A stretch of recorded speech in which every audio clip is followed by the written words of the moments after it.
I'm going to do a quick round of names just so I can remember everyone's names. My name's Evie. We've got over here. I'm Alex. Alex. Mikey. Morgan. Malika. And if anyone else wants to come and join us as well, coming around the table. We've got this pressure of kind of diversifying your research about the really encroaching area of AI. We were talking a little bit earlier about the queue today. It sounds like the queue was actually quite a good networking opportunity for you, Malika. Definitely, because the outside you need to discuss and tell your resentment to other people that you are happy standing in the cold weather. Talking about the weather with the scientists it's very exciting thing to definitely. Apart from the jokes, we actually for the half an hour standing outside, I believe knew and learned a lot. At least me myself, I knew a couple more of terms which I never met before, companies which I never heard before. So yeah, it's very, very informative and educational. Yeah. And Morgan, what are you hoping to get out of today in terms of attending the festival? So I'm quite interested to see and learn about the sort of barriers of clinically implementing AI. Oh yeah. Because with drug discovery you have all these clinical trials and it's regulation about implementing a drug in the clinic.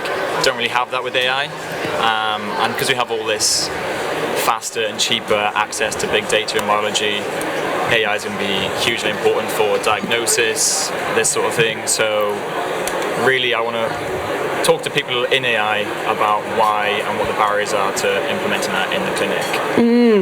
And at the moment, is it just because, do you know any of the barriers at all, or is it mostly just data storage, or? So I think a lot of it comes from sort of maybe poor practices in the studies that they do, you do these studies in not a way that it'd be clinically applicable. So say you get a data set and then you split it, training and testing. That's not ideally how it's going to work in the clinic. You're going to have one sample from a patient and test it on that, and so you have some data leakage going on. So maybe best practices in the discovery phase is what's the barrier to it being clinically applicable and that sort of thing. And there's a lot of research going into how you can expand your model to be more inclusive of unseen data. So that's the sort of thing I want to. Okay, so yeah, it's probably like there's like an issue about collecting data, making sure it's saved. Come and grab a seat. We've been talking about how we implement AI and its large influence on the area of genomics at the moment. First off, what's your name? Ikenna. Pardon? Ikenna. Ikenna. And why are you here at the festival today?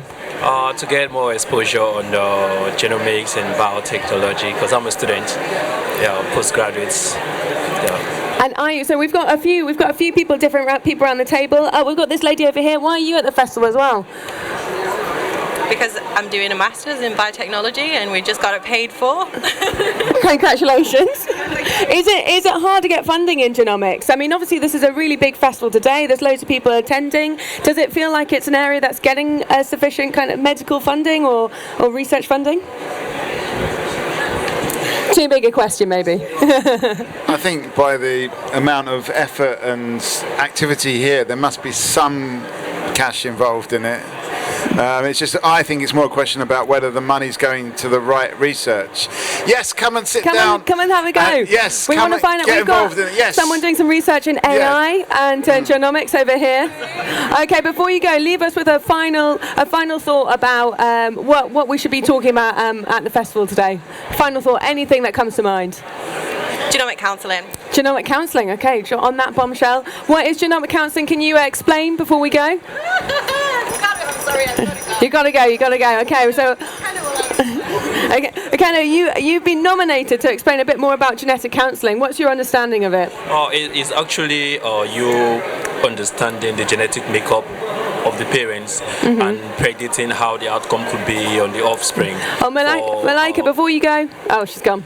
So get her you final get to thought. educate the family on the possible outcome if the disease could be transferred to the offspring for early detection, early treatment. So just to probably pass across the information from the scientific background to the families involved. So more like counseling, same way you have let's say psychological counseling, or in this term it's more of genomic counseling, putting genetic makeup at the center of the table, then communicate to the families involved on what could be the possible challenges. Let's say, for instance, a dad who has a genetic disorder. So with genetic counseling, you should be able to talk to the family. There's certain degree or extent your daughter or your son can have this same genetic disorder. So they have been advised for screening, genetic screening, to early identification for prompt treatment. That's basically what genetic counseling is about. I think that's a very thorough explanation. Thank you. So, I mean, in terms of, is this is this something that you guys would be interested in doing yourself if you were to have children? What's your view of genetic counselling, or indeed your understanding of it? Who wants to take it on?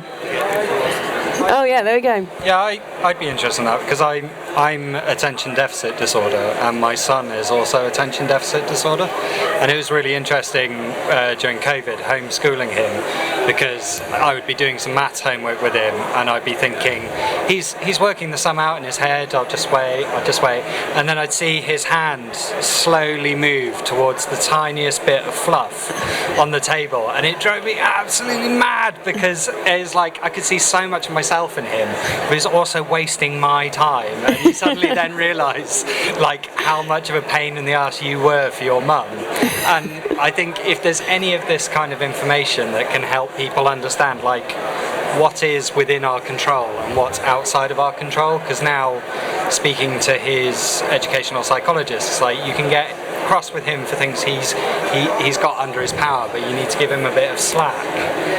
So yeah, I think some of these tools could be really helpful for parents. So yeah, Alex saying you've got your son's got attention deficit disorder. You think it's likely it's come from you. It would have been interesting maybe to know that before he was born or after he was born. Is attention deficit disorder really a disorder, or is it just a maladaptation to modern life? Because we call it a disorder, and this is my worry about bringing genes into this. Is it kind of becomes suddenly a little bit kind of deterministic, but we're basing it on some values that are just set to where we are now, that are not necessarily. I think we as a culture we need to evolve. So maybe our world isn't set up for ADHD people, but is it the fault of those people or the world that we live in? And there's 100 different disorders that possibly are not really disorders, but just how we are as human beings. And is it the genes or is it the world we live in? Okay, so we've got some questions about is it genes, what kind of disorders, or maybe do we call them even disorders, affect your life? Should they be screened for? Mike wants to add a clarification. I say that as somebody diagnosed with ADHD myself, but when I took the medication to stop ADHD, I thought I'd become a different person, and I didn't like that. Albeit more organised and more efficient person, not as fun person. Okay, interesting. And I'm going to go back to Alex. Any thoughts over here? Come and grab a chair, guys. Don't just take pictures. Come and get involved. Yeah, I sort of joke with my friends that anybody who doesn't know how to do electrics has a sort of non-electrician disorder when they're in a fuse box. And basically, if you're in a school that's designed for people to sit at a desk for a long time, then yeah, if you're ADHD, you have a disorder because you're in a poor context. But yeah, so I totally agree with that. But I also think that these drugs are tools. So like if you have a headache, you take an aspirin, that's absolutely fine. I think the trouble is that this stuff is new, so people aren't familiar with the tools, and as a parent, people think you're kind of coshing your children chemically rather than just like giving them a thing to help them in a situation. Well, so we got three researchers at the table. What are your thoughts on this, guys? Is this something that you feel like genomics could play a role in? Do you think it's something that maybe it plays too much of a role in?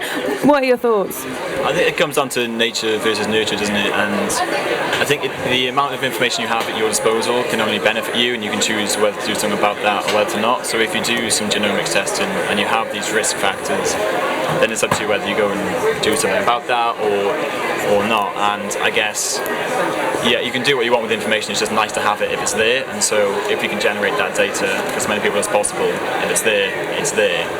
But then I get to come down to data privacy and stuff and all this. So more, you maybe speaking from a big data eye perspective, more data is good data, potentially.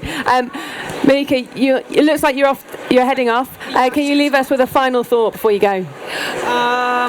About the conference today. About our conversation, the festival today, anything you like. Yeah, this is fantastic.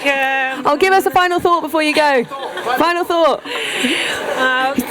Another time. Participation in this kind of event is it's very nice experience and nice way to speak to the company with whom you actually worked a lot, taking even this guys and ask some questions about their kids. So yeah, it's very nice interaction with all these guys who actually with whom you work collaborating all the time, even with those who for instance my sequencing data was sent, I haven't sequenced it myself, so in that way I'm interested to see who are these guys who are actually doing this data for me.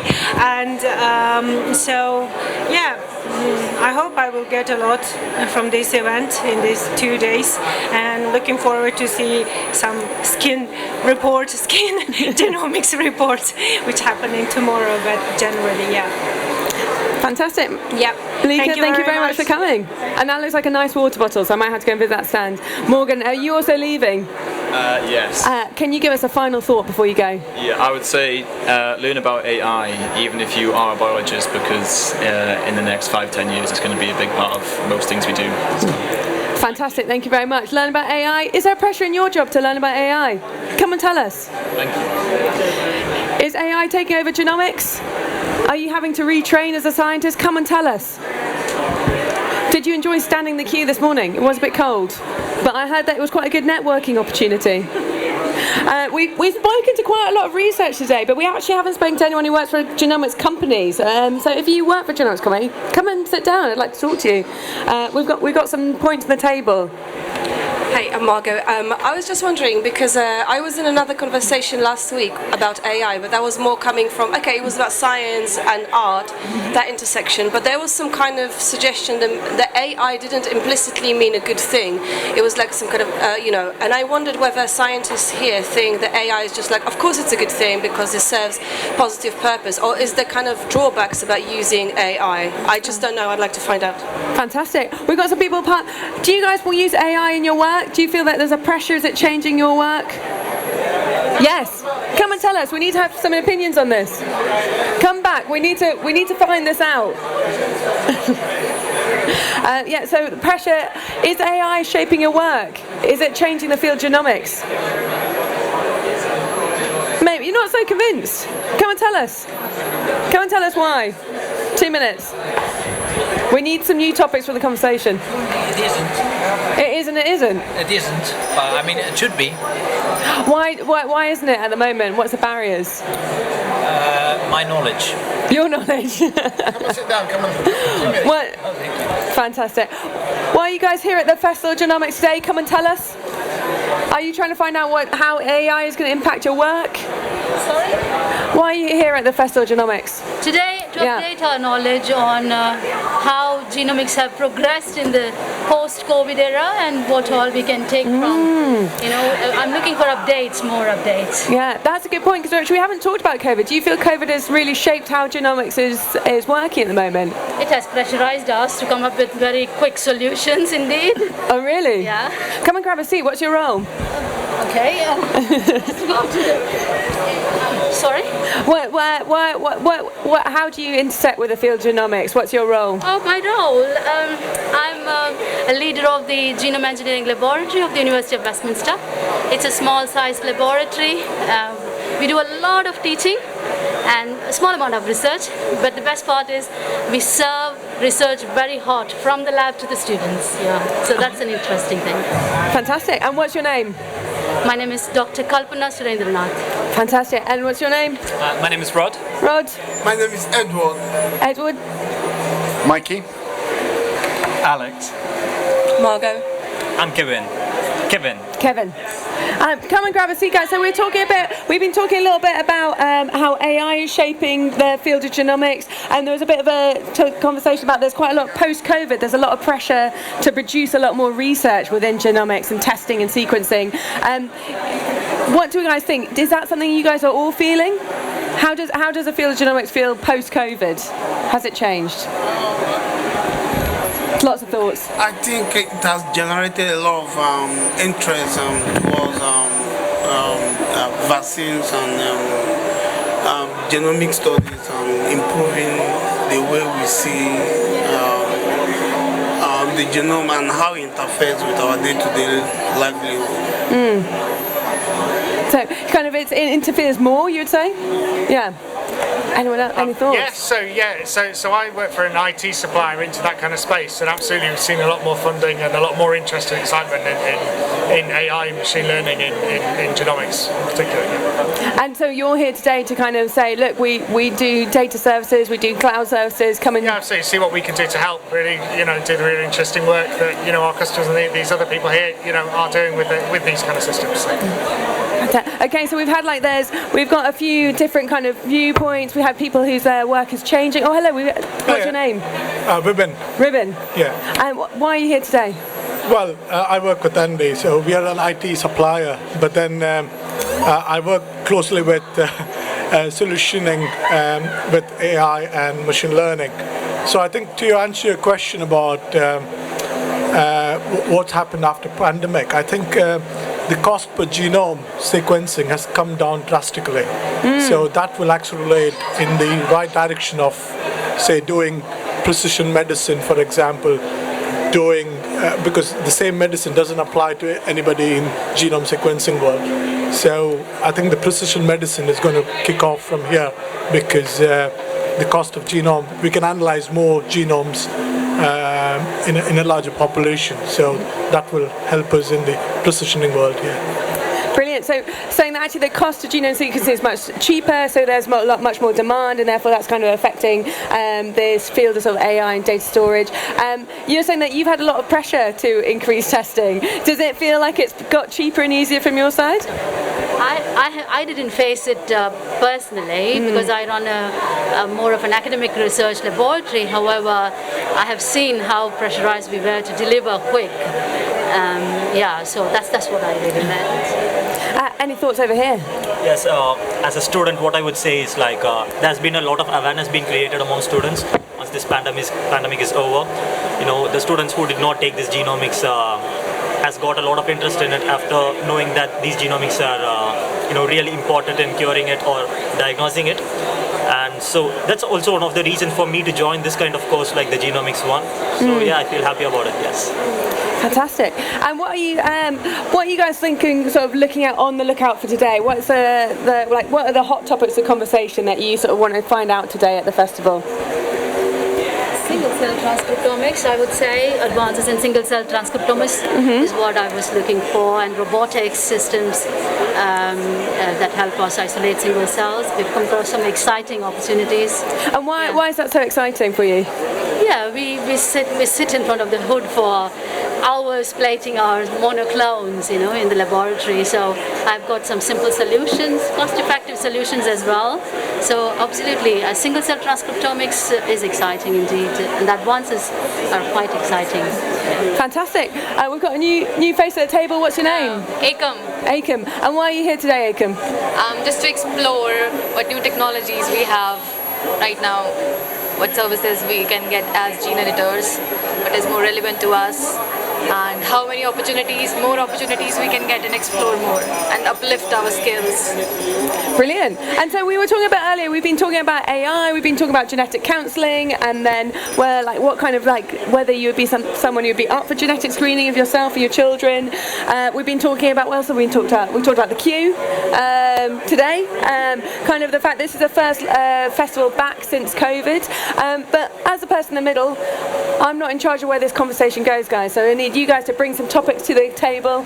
Come and join us. Get involved. Surely with all this increased technology about processing thousands of genotypes, they should also be better at processing the people in the queue and do that a bit more efficiently as well. So that technology hasn't spread out to the conference organisers. Okay, so we've got maybe some discussions about what was happening this morning, but final thought before you go.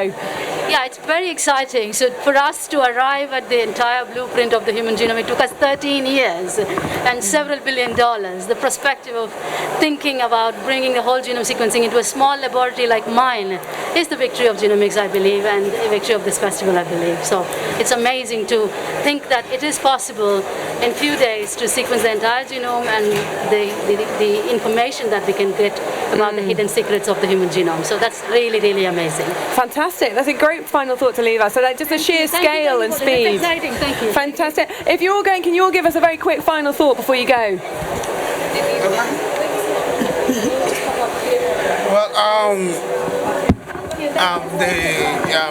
The renewed interest in genome, I think it's having a very positive effect on the diagnostics. Because as a biomedical scientist with special interest in genome studies, especially in gene editing using Cas9, I think the renewed interest provide more opportunities and open more doors to get knowledge and competence towards making our world a better place, so we don't have another pandemic.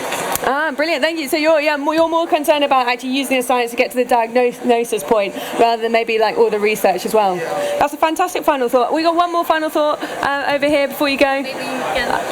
Yeah, sure. Yeah. The doctor is happy. She's a professor, so the students are also happy. We are here to explore more new things. Like, of course, she can guide us a lot more as she's doing it in her lab. So we are here to learn more things and also to try and get some opportunities from these kind of investors here. Yes. Fantastic. You seem to have a good team. Yes. Congratulations. Thank you. Goodbye, guys. Come and join us. We're here to talk about things at the Festival of Genomics today. So we've been talking about genetic counselling. Final thought. Oh, final thought.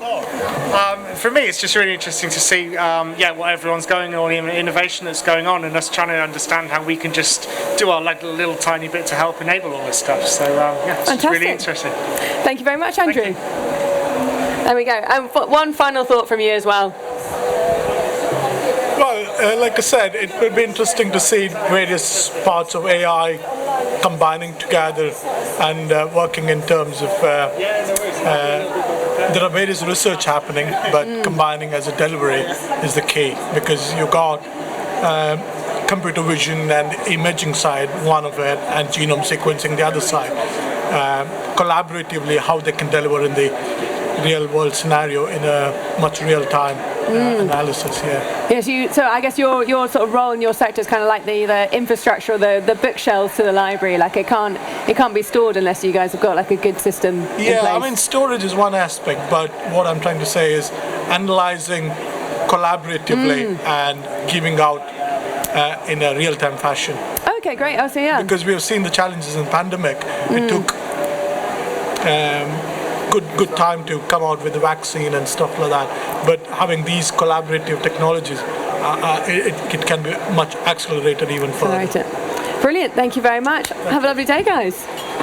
Margot. So I've got a question. I mean, should another pandemic come, are we just basically more prepared for it? Can we just like squash it much faster? Are we pandemic proof? Also, do we have any more business cards? So yeah, are we pandemic proof? Has the pandemic taught us? Hello. Has the pandemic taught us to prepare better from a genomics point of view, from a scientific point of view? What do you think? Or a social? I think it has. I mean, I don't think it's necessarily democratized science. I mean, I did complain about it quite a lot during the pandemic. I hope nobody's taping this, but I was blogging, and it's still the same old people giving the same old opinions, and all connected seems to be Oxford and Boris. But some of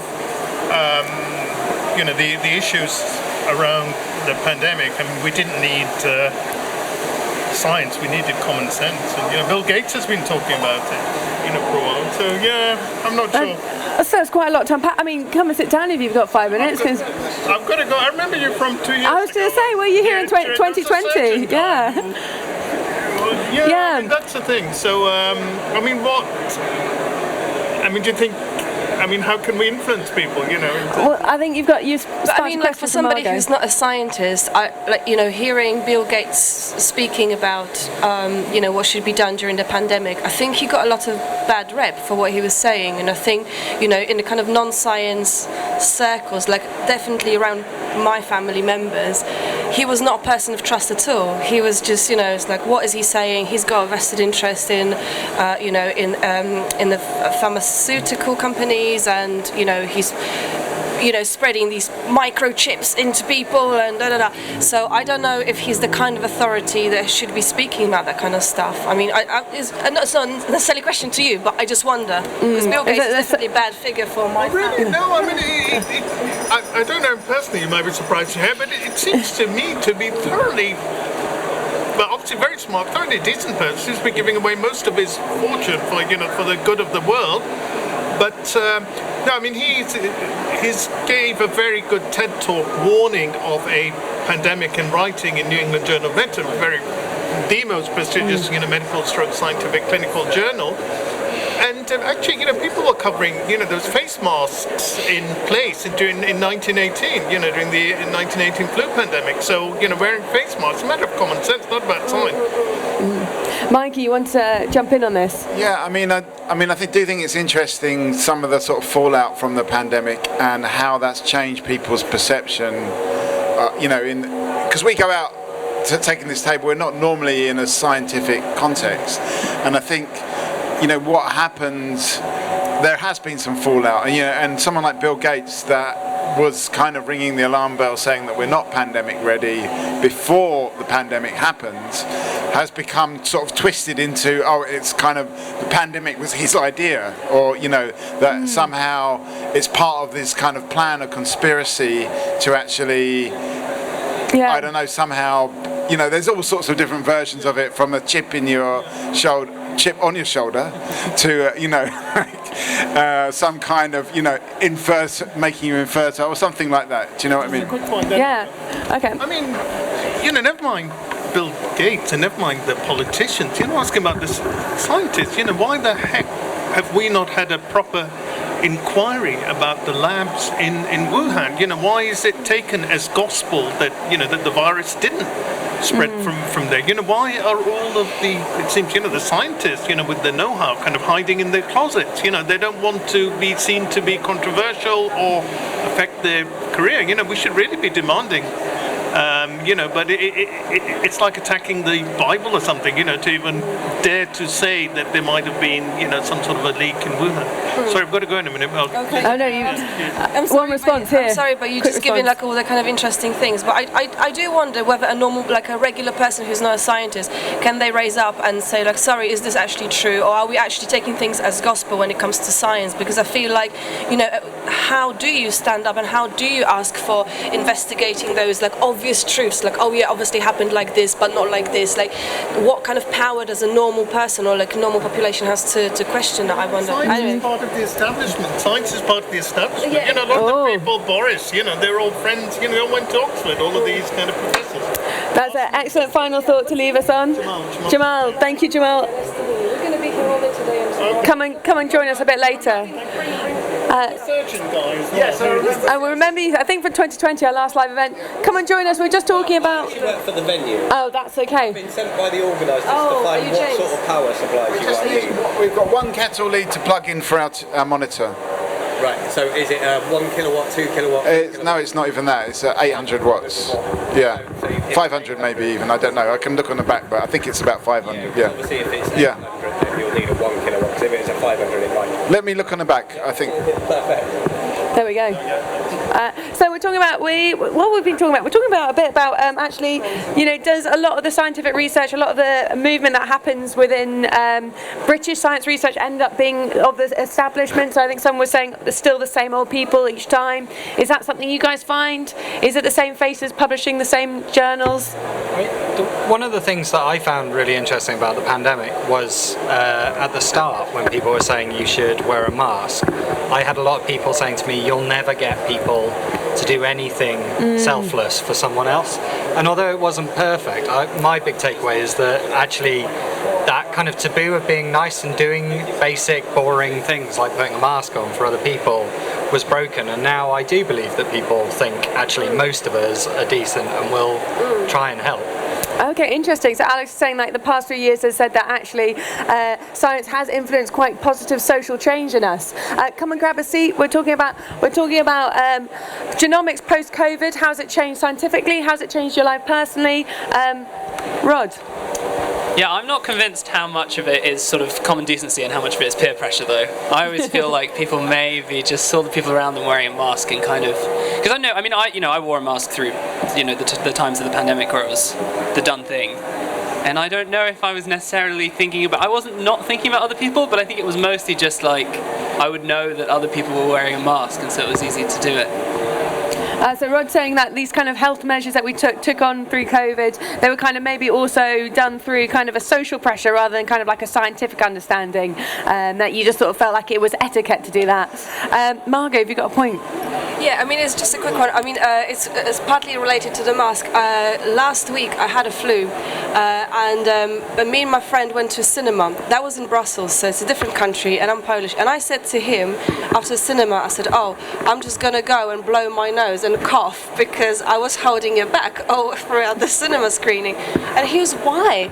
I said, "Oh, because I just thought it would be unpleasant for other people to listen to somebody falling apart during the film." And he said, "Oh my God, that's so Eastern European of you. If I were you, I would just like cough because that's what I have to do." So I wonder if there's a kind of I don't know,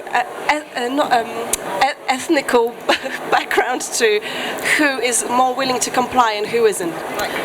Okay, so we've been talking a bit about life post-COVID, kind of a bit of etiquette about how you act around other people. We don't know. The pyramid stage. We're in Glastonbury. I don't know what's.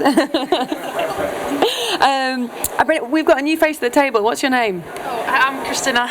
Christina. And then we've just been talking about we're talking about kind of like social mores around COVID. How's your life changed since COVID happened? You know, some people are saying they were sort of observing the rules because it was kind of social etiquette. Other people are saying it was led by scientific understanding. We've been talking. What else have we talked about? No, I mean, for me, the face mask thing, I found it very confusing because to me, the science and the I don't know, the sort of the pathology side, I suppose, or whatever you call it, was nothing compared to the social kind of side of it. And like, I also felt that if I was wearing this is more during the pandemic, if I was wearing a face mask in a place where no one else was wearing a face mask, I felt like, oh, maybe I should take it off. And then you take it off, and then like suddenly there's a whole group of people with face masks. Especially this happened a lot in Lidl in 2020. But yeah, because there was a lot of anti-face mask people there as well, and you're like, do I wear it? Do I not wear it? It was nothing to do. I didn't really care. You know, the sort of social opprobrium was a much bigger factor than the actual science of it. Interesting. Like, is that something other people feel? Do you disagree? Is it a social? How do you feel like your life is shaped more for social, more through your scientific choices? You know, I think the mask thing was just an interesting one because I think we discovered that we all have different reasons for wearing or not wearing the mask, and be it social pressure, be it the science, be it like fuck it, it's other people's problem. You know, it's like, I think we just discovered that in ourselves, because I found myself just like really, oh, this is not a nice thing to do, not to wear a mask, so I will wear a mask. But then I was like, oh my God, am I just being oppressed? Am I just, you know, like I found myself leaning into kind of conspiracy theory chat about like, you know, I know about COVID, just broadly speaking. No, I mean it's interesting because we're talking about social mores, but we've also been talking a little bit earlier. Someone brought up the idea that like a lot of the research that was going on was still done by the sort of same old people. So there was like this idea that do you feel like genomics is kind of like dominated by the same few researchers? That is a bit of a closed industry. I don't know. What's your role within the genomics sector?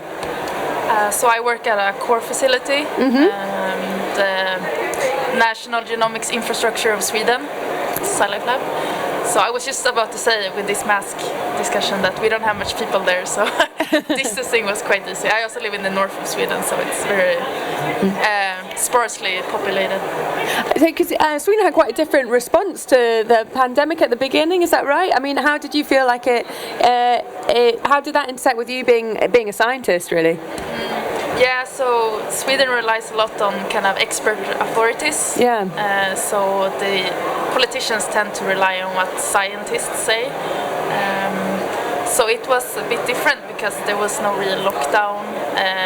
It was handled in a different way, kind of, which was nice for the population because you could move around freely, you could go take walks, you know. Like I said, it's like not that many people and more forest than people really, so that was fine. But I don't know, there was obviously a lot of critiques as well because there were quite high death rates in the beginning. But I guess what you see now is it's quite of a resistant population and people are not, like it's like kind of the waves have gone, so to say. So it's, okay, so yeah, maybe there was sort of an advantage of different kind of cultural responses. Come and grab a seat, guys. We've been talking about the Festival Genomics. We've been talking about the Q. We've been talking about genetic counselling. We've been talking about COVID and how we felt about it. I was just wondering, do we wish that science and politics were more unified in the British system? I mean, do we think that UK politicians don't rely on science enough? Do UK politicians rely on science, or do they not? I mean, I personally think they do rely on science when it suits them. You know, but the point I wanted to make is that there's a difference, I think, between scientific discourse and the public health messaging, which that really showed up during the pandemic, is that, you know, the idea that you were going to discuss an unknown situation that no one really knew what was happening didn't fit with a public health messaging that had to be clear and certain. And I think we're still suffering from that dissonance now, that there is a big gap between public health and scientific discussion. Okay, brilliant. So is there 2 minutes. Why are you here at the festival today? Hi, I'm Anusha. I come from Germany. I'm a master's student in molecular cell biology, and my thesis mainly includes single cell omics. So I deal with a lot of cancer data sets, and I look into different immune cell types, but at a single cell resolution. So I thought that there are so many amazing talks lined up just for single cell, and there's like a stage dedicated to it. So I thought it'd be really interesting, and I also want to look into some booths and then talk to people from the industry and get to know a few things. Yeah. Fantastic. And so, Margot, you've got a point. I just had a question. It's interesting that we've got someone from Sweden and now from Germany as well. I mean, earlier we were talking about whether science, there was a feeling that maybe science in Britain is part of the establishment and people just, take it as, when it suits them. But I wonder what it is in Germany and in Sweden. Do people just generally believe science, or do you feel like it's part of the establishment? Science is used as, as a convenient tool when it's needed by the political parties? I just wondered the perspective. I think, we came up with that, like, kind of from COVID as well. Yeah. Maybe. Yeah. As a scientist myself, I'm biased, obviously. But I'm sure there are people who don't believe in science in Sweden. I mean, there are many people who are anti-vaxxers, don't believe in vaccines and so on. So it's a discussion there as well. But I guess majority, I would say, tends to kind of believe in science and trust that, and that's also why politicians do it. So that kind of gives it more power in a sense, that if the people with power relies on it, kind of gives you the kind of essence that it would be safe, kind of. But no, of course, there are a lot of people who think science is bullshit. Yeah, so and what's the sort of situation in Germany? Do you feel like there's quite a good dialogue between like public health, the public, and like medical research or genomics research? Yeah, I think it's just been 2 years for me in Germany, but from what, but I was there at the core of COVID, so I got a lot of insight into how many people believe in science or how many people are believing in vaccines and so on. So I think I would just say that most people believe in science, at least with the people I associate with and the networks that I belong to. A lot of people believe in science, but of course there's a large chunk of people who are against the vaccines and vaccine drives and so on. So I think it's like a 70-30 balance in Germany at least. And do you find with your research, because obviously you're doing a lot of single cell research, so do you find that the public get to interact with your research very much, or is it so, you know, do people really understand about how it, like why this should be funded and where it could go? I think not so much.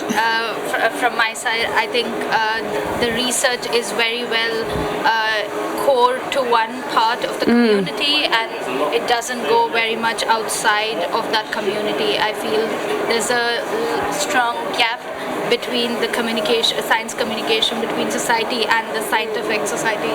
So I think that's where a lot of communication scientists come into picture, but I think there's a huge lack of it. We've got some nods around the table. Margot, you've got a point. I mean, this may be like a really dumb question or a very clever one, I can't decide, but I do wonder, like, considering that, you know, sometimes doing science is like constricted by, you know, the funding or the political agenda or people who are just going like, I don't believe in science, you know. Do scientists believe in science? Is it easy to believe in science? So it may be really dumb, I don't know. I don't know, what do the table think? Well, I guess there's a kind of scientific method, isn't there, that kind of makes sense. But I do think as well that the practice of science is evolving. I mean, I saw on the news the other day that, on the science news, that... Oh, before you go, what's your final thought? I'm going to interrupt Mikey. What's your final thought before you go? Final thought about... any of the topics we've discussed today, anything on your mind? I would like to say that I think science is going to an extent that we never imagined it would go to, and then it's a really exciting area for all us young scientists to discover. And the more you think that we have discovered the end, the more you get to know that there's a lot to go till the end. So I think it's in a very exciting era, and this is one of the things where this is one of the days where you believe in science, where you get to know so many scientists, and you know that there's exciting work out there, and you get to know that you have to believe in science. Fantastic. A very uplifting final thought to leave us on. We've got a point from Alex as well, and then Mikey, I did interrupt you, but interesting again, the speed of research is something that's come up a lot recently, that the speed of genomics research is accelerating. Is that something you're finding over there? Are you finding this in your work? Maybe it's not accelerating right now. I think, just to go back to that point about whether scientists believe in science, I think one of the reasons that scientists are so difficult to talk to and quite tricky humans is this whole falsification thing, which I think is just not the way that most people who haven't had a scientific training think about the world. And so it's like, no, I don't believe in anything, and then it's like, but also believe everything I say. Is quite hard to interact with. What, do we agree with Alex? I mean, definitely it's not geared up for just general conversation, is it? This, you know, because one of the things we teach on Talkaoke is say yes and agree with everybody, no matter how crazy their ideas are, which is the exact opposite of what a scientist does. So, you know, I think from a social psychological perspective, and the science weirdly would, I think, back me up on this, that it's kind of the wrong way to talk to people, to say no, you're wrong, and you know, or you know, how can, or whatever, you know, this kind of like pure skepticism. Again, do people agree with that? Yeah, well, I don't know. I think it's interesting. I want to link back to the point that Mikey made earlier, actually, about the disconnect between scientific discourse and the sort of public response to COVID. Because I remember, like, my mum was one of these people that got really annoyed at that, actually, and I remember her saying, like, listen, the government are so certain on what we should be doing, but there's just not the science to back it up.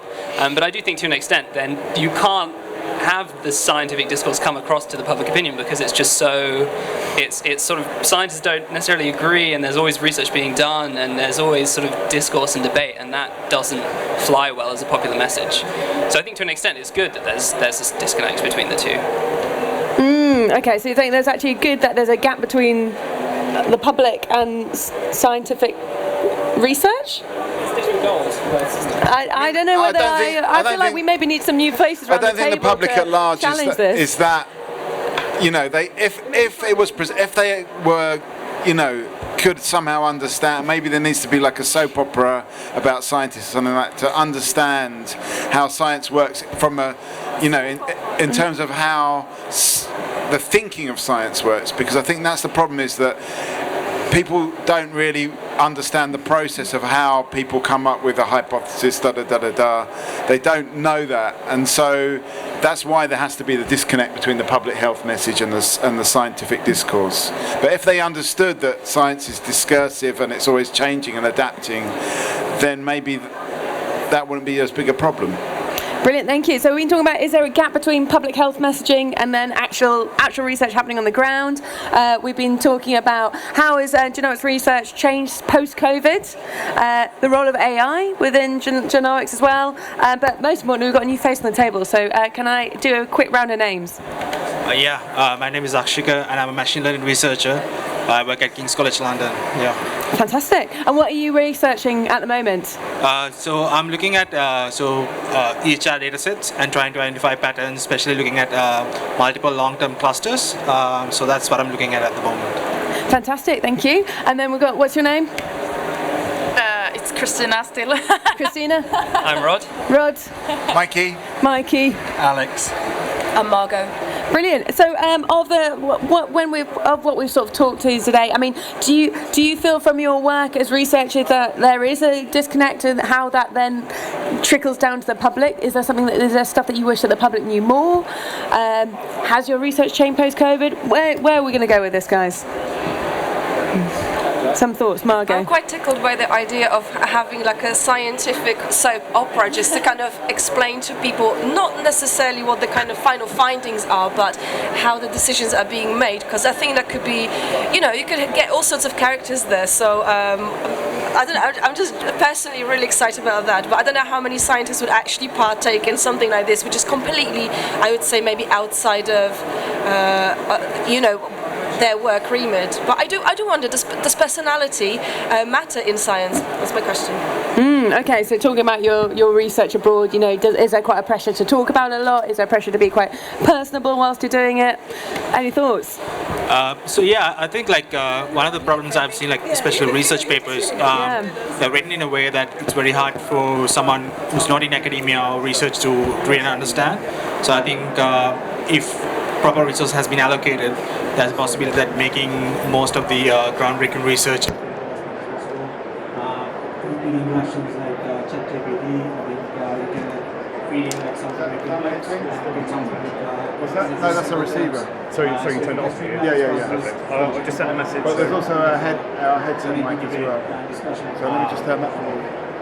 I mean, you mentioned ChatGPT, but presumably in the world of genomics, that's not really affecting your work, or is it? AI is? I'm not coming from a sort of a medical background for my research. I'm a computer scientist, so most of the terms and like the technologies used in the biomedical side, that's new to me. So I just asked ChatGPT to explain it in like simple terms. So I mean, there's like a really good job at it. Which is a grab for someone like me who's got a different domain to work in medicine. There's always possibility. So what I need to do is That's really interesting. So, sorry, what was your name again? My name is Akshika. Ashika is saying, actually, to do a bit of research, tell the public about your work. Actually, you can use ChatGPT to try and get it to explain to you in simple terms. That's super interesting. We've also got a new place at the table. What's your name? And before we bring the microphones here, Most of the radio mics don't use Oh, that's quite interesting, because I have to say, around the table today, we have about 3 people who specialise in Probably the wireless sequencing. headphones. And actually we have had many GPs. I guess, what are you hoping to get out of the from today in terms of meeting more people who do the same research as you? Or? Yes. No, we do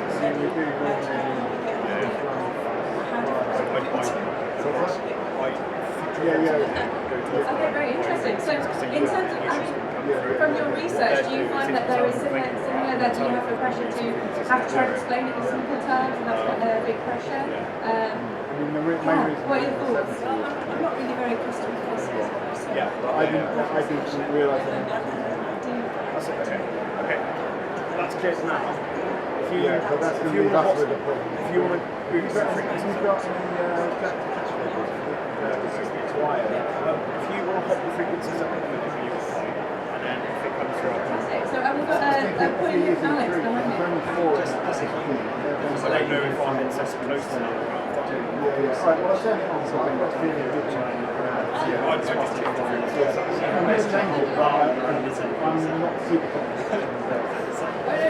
Shout out, I mean that's why we're here as well today. Where are we going to go with this, guys? So we're talking about maybe precious communicating, trying to meet other people in the field. Is it quite hard to meet fellow colleagues in the field? Well, I work at a core facility, so I meet researchers in Sweden. I meet people doing single cell every day. I also work with Spatial, so we work together with a research group from TI, museum technologies. Yeah, no, I know lots of people doing single cell exhibition. But we have a chat. Your research is not similar, is that right? It's quite different. I think, as I said, I'm quite new to biomedical research. So I'm trying to look at how we can sort of apply machine learning, deep learning techniques in the space of medicine. So one example is whether we can use natural language processing techniques like transformers, etc. In the EHR medical space. So it's a matter of sort of transforming the datasets that we have in a way that looks like a sort of NLP problem. So you can run whatever, even the large language models, what ChatGPT is based on, you can use them for medical research. So there's a lot of potential there.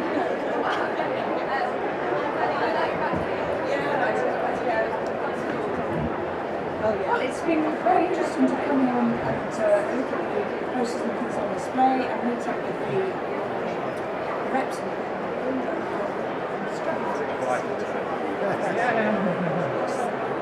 Thanks very much. Fantastic. Brilliant. I've got a question behind me from Alex. How reliable? So you said you use something to help explain concepts to you. How do you check its veracity? Because certainly I used to be a researcher in TV, and quite often I'd use Wikipedia, and I got told off for that. And it was very hard for me to explain to my superiors that actually, although there were some high-profile mistakes, overall it's a brilliant resource, and we should be using it as a framework to go to first and then check. Yeah, so then I wondered how you check, how you feel safe using that tool.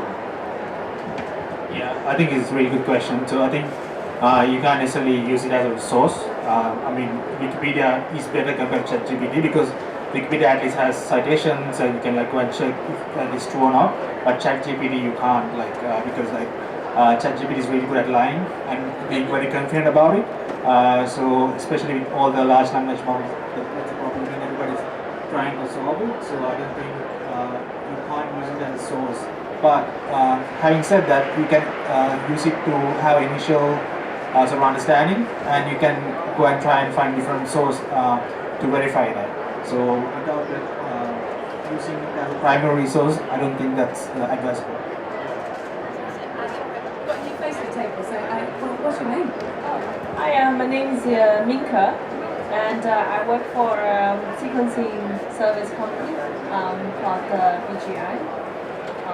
So yeah, what's the round table about? What's the topic? We're talking. We've been doing a roundtable, but pretty much whatever comes up today. So we started off talking a bit about genetic counselling. We moved on about the role of AI that is playing in genomic research at the moment, and then we were just talking about ChatGPT and how it can sort of intersect with actually doing science communication. Scientists are very busy, so they might not want to actually have to do a lot of the writing themselves because they're also doing research. Can use ChatGPT, which is a big natural language AI tool to actually write your research for you. How good is that for fact checking? Is it a resource? We also talk a bit about genomics post-COVID, kind of the public's perception of like genetic research post-COVID as well. So that's where we were. I think Rog, you had a point that you wanted to bring to the table. Yeah, I just have a sort of small story about ChatGPT lying, because I'm in a sort of I was working in the psychophysics, like psychology lab, a couple months back, and one morning I woke up and my boss had basically put on the group chat a screenshot of him asking ChatGPT to sort of design a study, and it basically gave this really good response, and it just responded with like, "We might be in trouble" or something as kind of a joke, right? And then about half an hour later, he was asking ChatGPT what the biggest prime number, it was the smallest prime number bigger than 1 million was, and it was essentially insisting that this wrong answer. And he would ask it to explain, and again, it would provide this like really sort of intuitive explanation. It would basically just, claim that it had no divisors, that there were no numbers smaller, and then you could just Google it, and it would just tell you that this was wrong.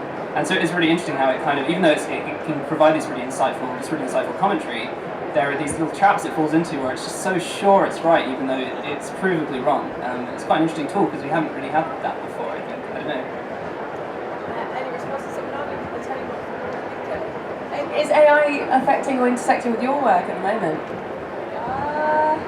Not that I have seen. I'm mostly in the commercial side of the company, but I do have seen in terms of like the marketing part, where when we do ads or when we write about different copywriting, like blogs, all the way range from blogs, long form content, to short form like paid ads. Like all of these can already be, at least from the brainstorming side, ChatGPT has been used to like generate bullet points that we can write about, or even like the ads, the actual caption for the ads that has been used in marketing. So it is a way, it's a bit different from research, obviously, like from different types of research, but like the commercial side. But the downside actually of using ChatGPT for any kind of like human interaction marketing kind of thing is that it's much more factual and then fact-based, like literally like these are the things to cover. It does lose a little bit like intonation and then the emotional side of writing in marketing. So that's kind of like at the moment how it's being used in like the marketing and the sales. It's going to be pretty difficult to replace sales part, which is like very much one-to-one interaction with each person and each team's actual problems. So yeah, it's mostly like the marketing part that has been a bit influenced rather than the sales part. So that's kind of in terms of the commercial side. And you obviously you work for a genetic sequencing company, correct? So who are you trying to get on board and get to use your your programs? Is it researchers? Is it private companies? Is it like NHS? Who are you actually trying to offer your services to? Yeah, this is a good question. So we work with mostly 80% like academics, so researchers, institute, like universities, and at the moment we're also trying to expand into like the company side, the private sector side. So we do like a range of different sequencing services, all the way from the next generation sequencing to single cell and RNA-seq, DNA-seq, or epigenetics or proteomics, like a range of the whole thing, all the way from the DNA side, genetic side, to the transcriptomic side, to the downstream, like the translational side. So we have like covered the whole spectrum. And we work with like a lot of universities, and so that's kind of like the thing we do. How's it changed post-COVID or during COVID? It's a good question. It's interesting as a company because we also offer a solution for COVID testing, and that actually helps because like in terms of the company growth and revenue, but in terms of the sequencing side, I don't think there's a lot of changes yet, because our customer base, a lot of them, they're not focused on COVID testing, like related research. They're most like more traditional, like fundamental sciences, mechanism. So yeah, not so much. Fantastic. So we talked a bit about how research changed post-COVID, about using AI language programs to actually talk about science. Where are we going to go from here? What are the topics that you guys want to see discussed at the festival today?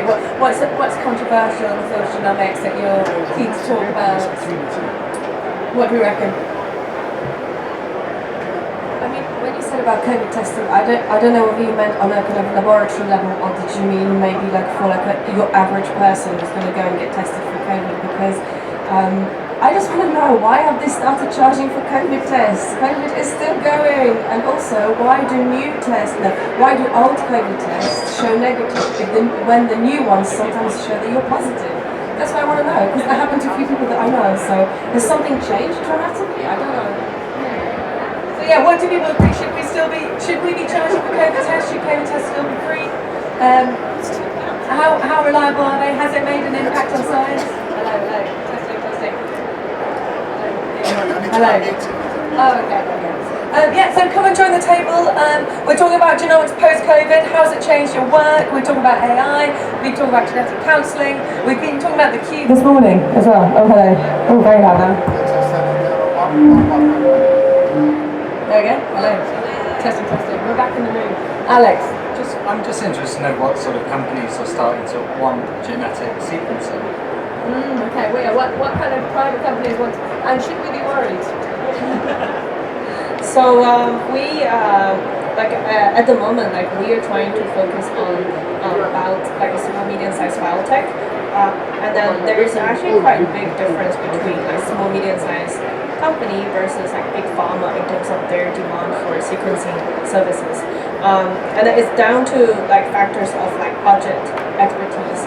So with like big pharma, they have enough expertise and budget to own their own sequencers and their own sequencing labs, and also for university as well. Like like King's College London, you have your own sequencing facility. So for these kind of scale of like big companies, they have their own people, like lab team, to do that. So when it comes to the commercial side, the private sector, what kind of companies require outsourcing for sequencing? Then usually it's like there is a kind of like a sweet spot where companies, they are small, and then those who are heavily funded by like private investors, they want to achieve, for example, like AI in protein modeling, or like finding the biomarker for certain diseases. They have enough money, but they don't have enough like people to actually build internal like sequencing department. So they at the same time need to prove that their like what you call it, like the proof of concept, and then they need to outsource the other company to do the sequencing to get the data for them. So it's that kind of company between like they have enough funding to prove what they need to do, and at the same time they don't have enough money and enough expertise to actually have their own internal like machine and team to do for them. So, and then for big pharma is a different story, which I don't know much about, like how big pharma work in terms of like the sequencing development. Yeah. Okay, then maybe we might touch on some of the answers. Actually, sort of linked to that, and sort of out of interest, how is the research at King's funded? Is it all government funding? Do you find that you're intersecting with private companies in some ways, or trusts? Like how, and what's your opinion on how the research is funded? So I think like we are funded by like multiple sort of institutes, like there's the government bodies, like as well as private organizations. We do collaborations as well, and different grants that you get. Like there's I think Horizon sort of grants that's coming through. and also do collaboration with the US as well. So I think we can't sort of pinpoint just one organization. It's a mix, and I think my opinion about it. I think I feel like we are playing it safe with regard to research because we try to let's say ticking so many boxes and because of that funding. So this is my personal opinion, not my organization opinion. So I think if you want to do cutting edge research, you might need to take a leap of faith and do projects that are very hard to solve, not the obvious ones. And looking at the funding resources that are allocated, those are more towards very application driven, but in the short term. But we have to look at the long term. Which might not give results in a 2 to 3 years span, but maybe 5 to 6 years span. So that's my opinion. So we need to do those kind of research if you're stay ahead of the game. Yeah. So is it so that the projects that get the most funding are the ones that are most likely to yield results and maybe sort of smaller scale, they're not blue sky thinking? Oh, that's quite interesting. So yeah, is that there's kind of like a lack of ambition maybe for research, and maybe people are looking too small at the moment, and you'd like that to be expanded? I mean, what would you like to? What's the kind of like an area do you think that's been neglected at the moment? I mean, that's a hard question. I think even the research, let's say AGI, artificial general intelligence, the research now it's mostly pushed by private institutes like DeepMind, OpenAI, etc. But I think that can be pushed from academic side as well. And if you look at the most AI research, so I mean, not necessarily King's, but most institutes has been getting behind compared to private. I mean, purely just because funding. You need a lot of funding to get engineers, get researchers who have expertise, and all the costs for supercomputers, etc. So it's kind of hard without that kind of funding, and to be a bit more relaxed with regard to what sort of expectations that we have, goals of the funding that we get. So yeah, that's my opinion. Brilliant, thank you. We've just been talking about research, and there's maybe quite a pressure to always get results in research, and so therefore, the research that's getting funded in genomics is a bit ambitious. Why are you guys here at the Festival of Genomics today? What are you looking out for? Well, maybe we'll get some new people on the table. But Rod, you had a point that you wanted to add. Yeah, I mean, you've sort of partially answered it already, but I was just going to raise the question of whether you think that is a problem with the grant applications process that, to my understanding, often sort of puts a lot of stock in the results that you expect to find and kind of wants to go for these sort of, this is the research we're going to do, this is what we're going to get out of it in 2 to 3 years, this is why it's a sort of safe bet to invest your money in us, and whether you think that system could be changed to sort of allow for more, recent funding. That's what you're talking about. This science is not really being very risky at the moment. Maybe we should get a bit more angel investment in scientific research. So, some nods over here, Alex. So I've just got another question for you. Do you know how do you feel though about working on something for 5 years and maybe there's a high chance it's not going to work because then there's 5 years of your life down the pan? Or what's the trade-off? So there's a nod, there was sort of a... I mean, I don't mind doing that. I mean, I did a PhD, so that's 5 years. Low pay and no results for a very long time. So yeah, I think researchers generally have that kind of mindset. I mean, not everyone, I don't think it's everyone. But if you have a specific goal or a domain that you're interested in, I don't think 5 years is too small. Even 5 to 10 years would be good.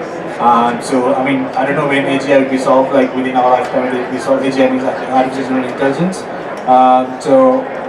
So yeah, I mean, even if you see in the news, the fusion reactors, the research on that, it took so many years plus, a lot of funding needed to have that kind of breakthrough.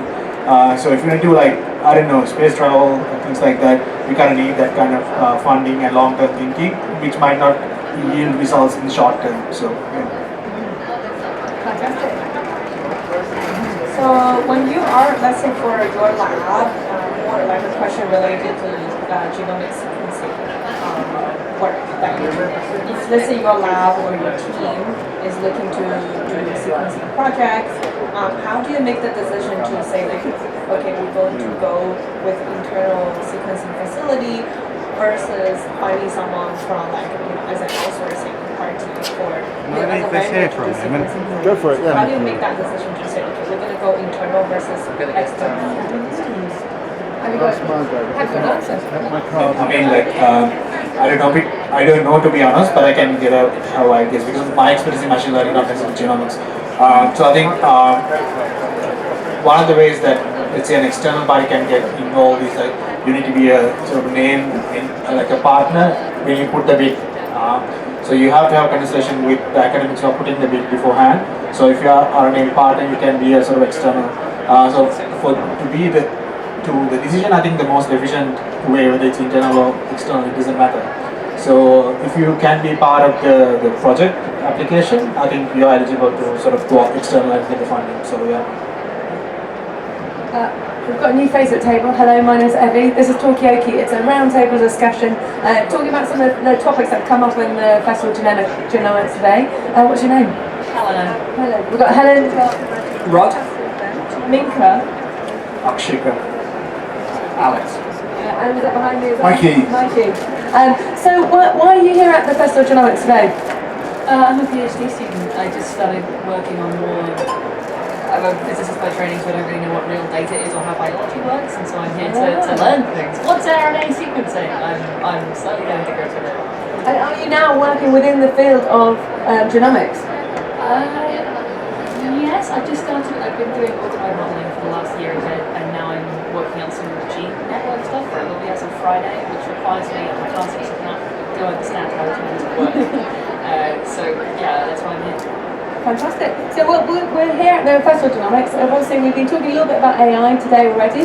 Ashika, you were saying that your background is also in machine learning. Is that correct? So what was the pressure or the move to towards genomics? So I think I guess it's one of those areas is getting disrupted by machine learning, and most of the techniques that's been used in machine learning, like for natural language processing, can be used in the genomics work. I think so. That's one of the reasons I got into it. And then personally, I have interest in healthcare. So I'm coming from a third world country, and I've seen the impact of having a good healthcare system, very affordable healthcare system. So getting to work on that, trying to improve that, I think that's quite personal to me. So that's another reason I'm working in this domain. Sorry? I'm from Sri Lanka. So, is there enough? We've got quite a lot of people who've not come from a biology background who are now working in genomics. Do you feel, as people who work in the sector, you feel equipped to know about the sector? Come on, we're talking about genomics, AI, people who come from a different non-biology background, how you get into the sector and what the resources are like. There's a bit of shaking the head from over here from you, Helen. Yes. I feel like if you come from I was told once there are a lot of particle physicists in cancer research because there aren't any jobs in particle physics. You spend your entire career trying to get one experiment to run on the LH. There you go, got some sound effects here as well. We do in fact have sound effects. Yeah, and as a physicist doing my master's degree, it's like, well, I could go into finance, or I could go into teaching, which would harm many children and not teach them anything. Or I could go do like machine vision for a company that probably makes drones at some point down the line, or I could go into cancer, like where my contributions will be at worst morally neutral. So that's why I am here, and I feel like what helps is, and I don't know if anyone else would agree, the physicist's reductive view of biology. It's fine. They're just blobs. How hard could it be? And that's wrong. But it does get a lot of people into the field of biology because they're overconfident. So. Okay, so yeah, you have like people. We've got a response, direct response over here. Tell us your name. Hello, Paul Davis, a failed geophysicist. My only option was to go into the oil industry, and it really was, or to go and look at impact craters. But then I accidentally found myself in healthcare. So. What was that process? How did you find yourself in healthcare? Oh, it wasn't any kind of. I was chasing a woman, and, and there was a job in the NHS near the right side of the Pennines. But do you know what? I've never looked back. So 20 years in healthcare, and the problems are horrible, sticky, and we're no closer to solving them. So yeah, a good place to be. And is Is it an area that if you haven't got this medical or biological background that it's easy to get into? Are there enough resources? Like, is there something missing? There is someone who's joined the table. Can you tell us your name? Hi, my name is Marie. I'm from the University of Kent. I'm not a bioscientist myself though. I've got a law degree. I'm one of I work in relationships, so I'm trying to partner up with individuals, companies, other universities that want to do research with us. Do research? What kind of research? Well, specifically in this field, but we're broad scope university research, anything else, but I wouldn't expect to find many lawyers here, so anything scientific, please. But there seems to be a bit of a theme of cross-pollination going on. There's maybe a bit more of a need of cross-pollination. Some nodding heads from Paul over here. Between the rice cakes. Thank you. Well, apparently the last century was the century of physics, and apparently this is the century of bio. So I think it's the natural progression. So. Do we agree? Oh, there's a sound of a pig. I guess it's biological. There's a pressure for. I'm going to Alex behind me, who wasn't going through a pig sound. As we've got a lawyer on the table, I just wanted to ask: do you feel like there's a good legal framework for this stuff? Because it seems to me that like a lot of people would appreciate knowing where the boundaries are. Okay, yeah. Is there enough legal framework around genomics research? Should there be more? Should there be less? Well, it's an ethic question too, isn't it? I was really fascinated to just listen to the lady from Denmark and how they just embraced it, and the Danes love it, and they're all for sharing it. And I think what helped is that they, from the start, integrated it in healthcare provision, so they get something for it rather than, here's my genome pool and use it for research somewhere else. But I think that's probably how it helped. But I was surprised to see just how embraced it is, because I was a bit worried. Would you be worried about sharing your genomic data to a sort of public pool? Well, I have type 1 diabetes, and I'm interested that there is more research and more breakthrough. So I'd give mine happily, but not necessarily my children's.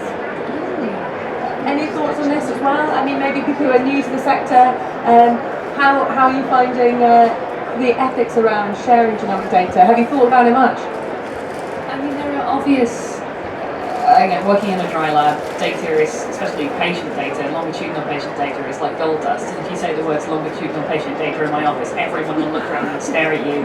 And part of that is because it's really identifiable. If you've got a rare cancer and you're like, all right, here's the patient's tumor size, here's when they were in remission, here's when they died.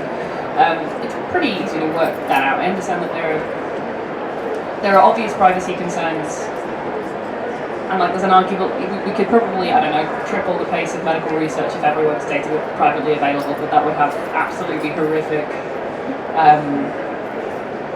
privacy costs and all kinds of like horrible stalking implications. Thank you.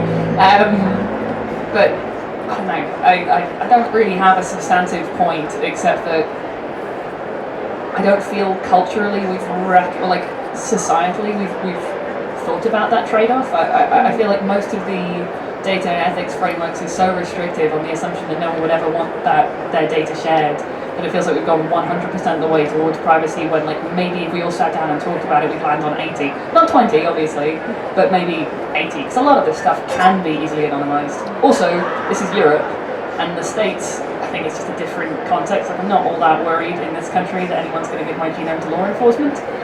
Maybe I should be, but I feel like the kind of capitalistic impulses are slightly more restrained in this neck of the woods, so we've got less to worry about. All of that may be complete nonsense, please correct me. No, I think that you've got some nods around the table as well.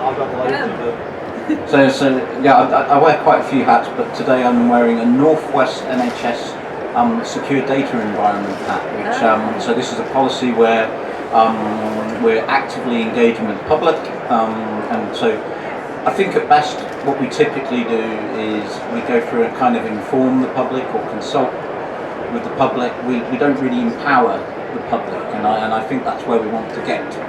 And this secure data environment program is something that we in fact we were talking sent to the central team this morning about actually how do we do that, because it's going to take ages. Ethics is kind of obviously at the core of that, and I think we use ethics to stop doing things or restrict doing things. And I think, and I don't have a background in ethics, but I recognise that it's something that, especially with digital, it's something we really do need to address and have a conversation around. And I think if we can start to use ethics to facilitate doing things rather than a reason not to do things, and that might be what I think you were saying, I think then that potentially incredibly powerful. There's the whole. I start to say ethics by design. I don't really know what that means, but as soon as I say ethics by design, it seems to wake another audience up. So anybody in digital will know security by design, and that kind of seems to resonate. And so if I say ethics by design, all of a sudden they're engaged in the conversation. And so I've got to now backfill that with actually something substantive, but at least you can see people are awake. So the other thing on the empowerment thing, and I don't know whether any of you have ever used the NHS app. And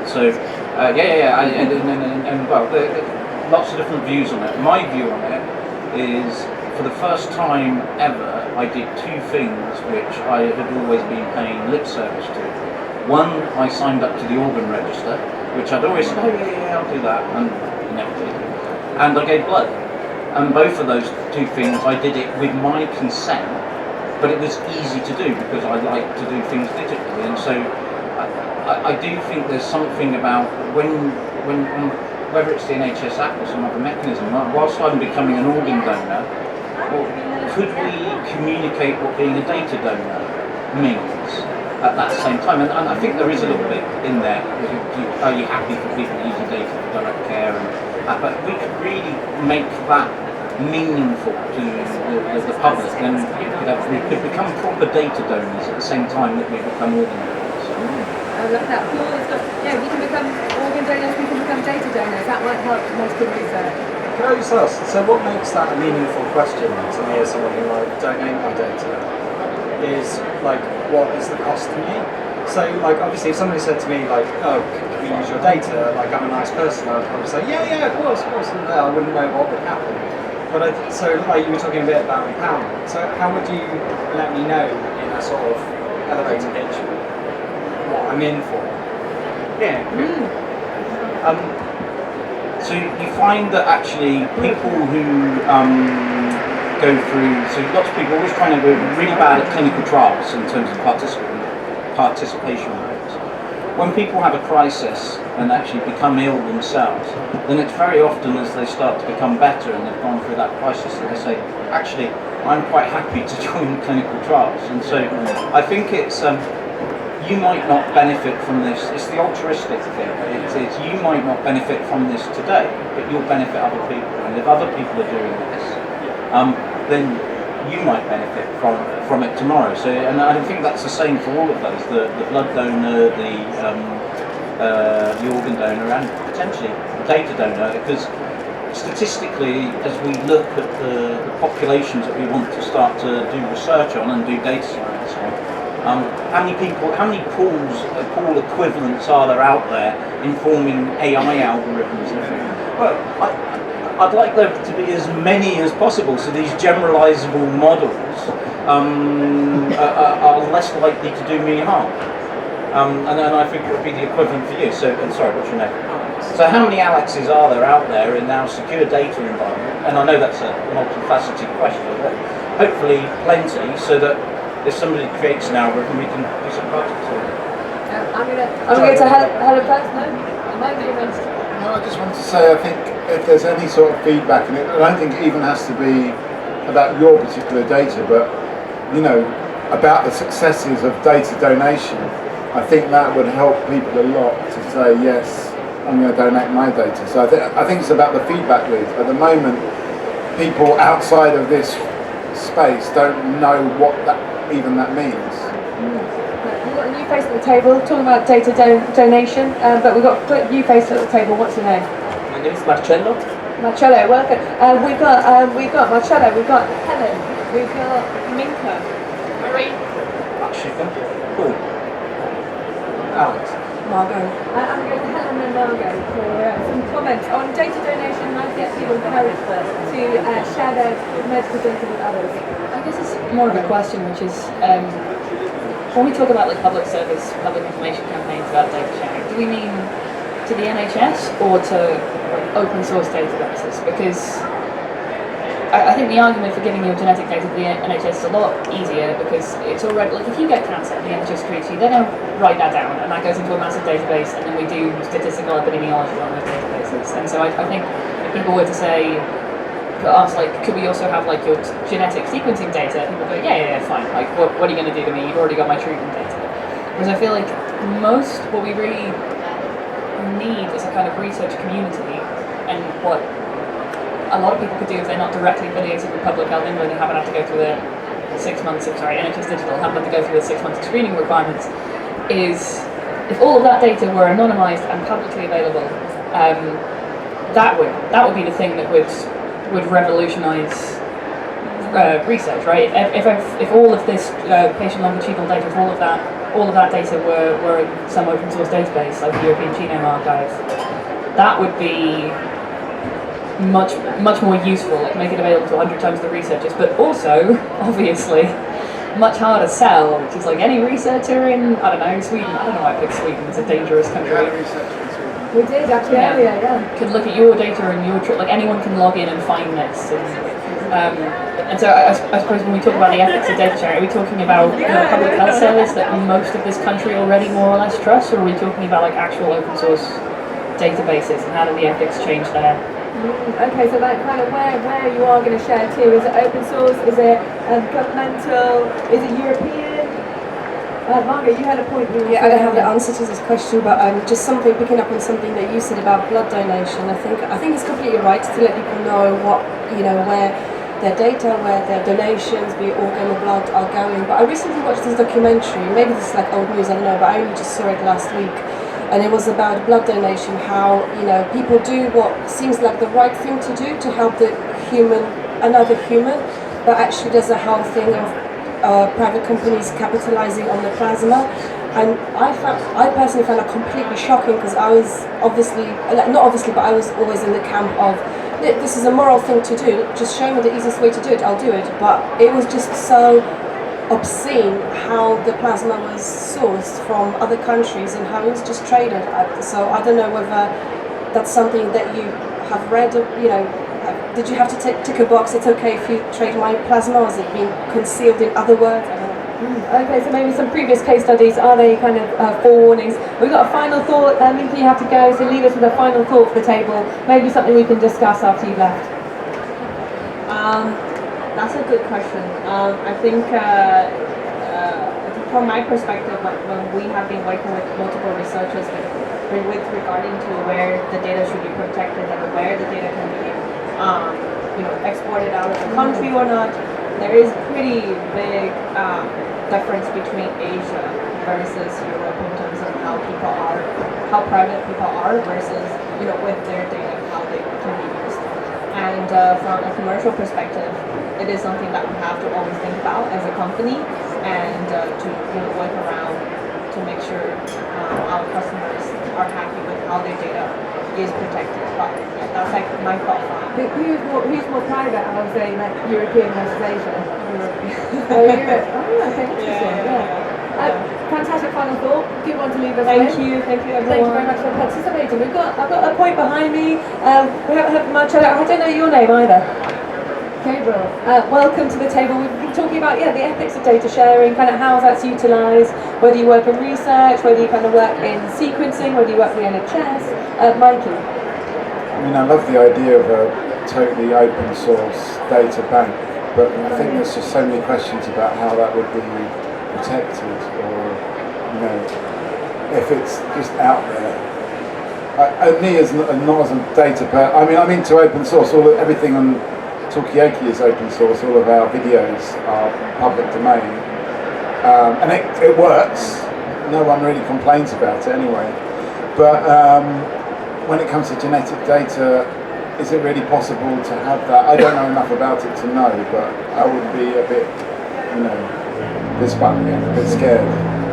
Is it possible to have private or anonymous open source data around genomics? Paul, you have some thoughts on that? So just I'm gonna have to drop as well, but I really appreciated the discussion. The ethics, I think our colleague who left really started to touch upon the cultural aspects, and what I've found is working with Nordic countries, there's a real trust in government that isn't necessarily here in the UK, so we're quite naturally suspicious, and I don't think we're as suspicious as other European countries, but the Nordic countries, somehow the government is there to look after us, and therefore we have trust in it, and they're already, that you find that people are already able to share data and put it together. I also find that there's this magic number of 5 million, so as soon as you start to look at populations or countries with a population over 5 million, then everything goes to pot. In terms of bringing everything together, and I just think that's probably a structural thing about what we do.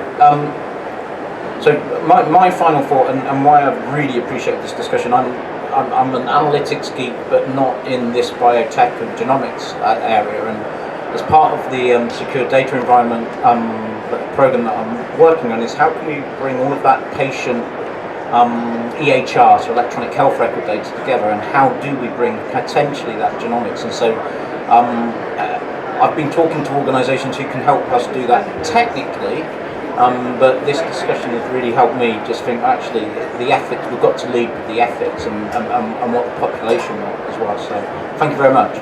Brilliant final thought, thank you very much, Paul. So lots of, we're going to do a little bit of networking here. Whilst we are, we've got a new face. Oh, final thought over here. Final thought, please. Is it implied that I have one? Yeah, thank you very much for the discussion. This is really interesting. I suppose, like, to the extent that I have a final thought, it's not the genetic data you've got to worry about, it's the outcomes data. Just having a bunch of genomes widely available, that's one thing, but if you want to do useful research with it, you have to say, well, this person got breast cancer at the age of 43, and this person has schizophrenia, and this person has, depression and had 2 kids, and like if you want to look at correlations with real world outcomes, you have to have someone's life publicly available, and that's what's really hard to anonymize. And that's what I'd personally be worried about, like there's studies into genetic links with really private medical conditions you don't want made publicly available, even, like you say, type 1 diabetes. I don't know that you could get every patient to sign on to life events. So I would worry, for instance, about, so you need a good database that you might outsource, and I don't want a big company to have that data. Also, I might be discriminated against when I look for a job down the line. But also, what if you have something? Okay, I treat my diabetes because it's stupid not to, but there are some people who might not want to have treatment just upon them, but would you then have the choice? Yeah, if everybody knows you have it and there's a treatment available. These are really questions, and I don't think there's enough debate about that. Brilliant. So I think, like you're saying, like Helen's point earlier, actually for a lot of this data to be useful, you actually need a lot of information about the lifestyle, and then as you were saying, then how comfortable, how much is that useful, and how much can that potentially be discriminated against? We've got a new face at the table. What's your name? Hi, I'm Gillian Hastings-Ward. I am a participant in 100,000 Genomes Project. I'm resident of the NGRL, National Research Library, and chair of the participant panel. So, having advised how to what to do with our data. Fantastic. Before you go, can you give us a final thought?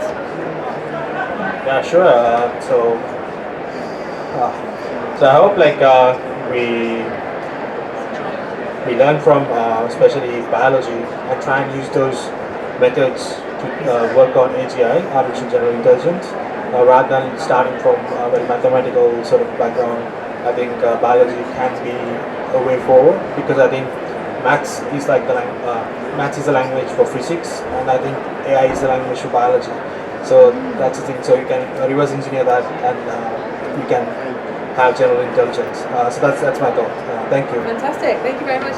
So AI is a language of biology. That's quite a nice one. It's a soundbite to leave us on. Welcome to the table. What's your name? Alistair Richard. I'm Dan Jacobson. Dan, there we go. Alex.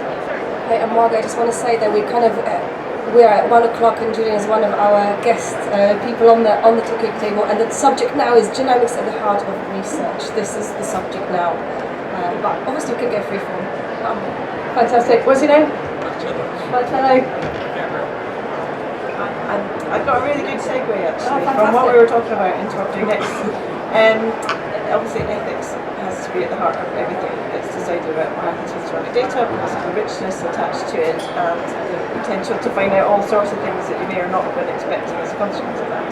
But we cannot forget that there's a real person under each of these data points. And I've recently been part of a project with other rare parents and family members who have been sponsored by Wellcome Trust to do a project called, it's part of a wider programme called Ethical Preparedness for Genomic Medicine, run by Professor Bobby Francis and Dr. Rich Gorman at the Brighton and Sussex Medical School.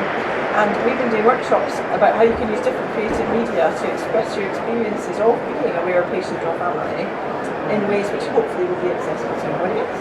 So I have an not yet published copy of our poetry output, and I wanted to read a couple of them too, if you thought that would be interesting. Fantastic. Yeah, what I'll do is I'll pause you there. Marcello, it looks like you're about to go, and I do want to hear from you before we go. So can you give us a final thought before you head off? I think that the key point in this era, I don't know if someone of you have ever read Harari, Homo Deus, is this definition in which the age we live, he named it dataism. So in the dataism, the problem is who owns the data has power. So my idea is that this type of question can be addressed only if we are all together. So I think for example, from an European point of view, not from a national point of view, if we will be able to create a network where people themselves own their own data would be interesting. Otherwise, we are giving power to someone else. As you need to have a sense of ownership over your own data. So it might be interesting with Helen as well, because you're someone who has a lot of data collected about you. Do you feel like you have a sense of ownership of your data being part of the 100,000 Genome Project? My name's Julia. I think, well, the participant panel at Genomics feel like we have some say over what happens to our data, and the people who are participant representatives who sit on the Access Review Committee at Genomics absolutely do have a say over who gets to look at the data or sort of what they do with it. But I think it's a much wider question about trust. Can your organisation that's holding your data demonstrate that it's trustworthy? I don't want to have to spend, if there's 400 different research projects that want to use my data, I don't want to have to hear from all of them and decide, yes, you can do it, no, you can't. So what the other speaker there was saying about how important it is to be empowered to be in charge of your own data, yes, up to a point, I would say. But there's broad categories of use which are acceptable, so carry on, guys. Good luck to you. And there are other categories which I would think twice about. I think if it was up to me to choose individual projects. And I think that level of granularity is something which the really big research studies are shying away from, because otherwise they never get to do it.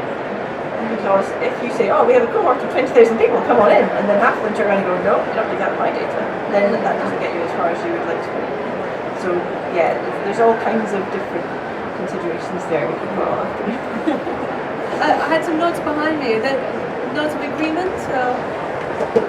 I generally agree with the idea that you've got to get granularity to a certain extent, and anything beyond that. It's kind of wishful thinking, this idea that you can be in complete control of everything. And although maybe this is a more condescending aspect, and that kind of is why I try to think about some of what I said, but this idea that everyone kind of,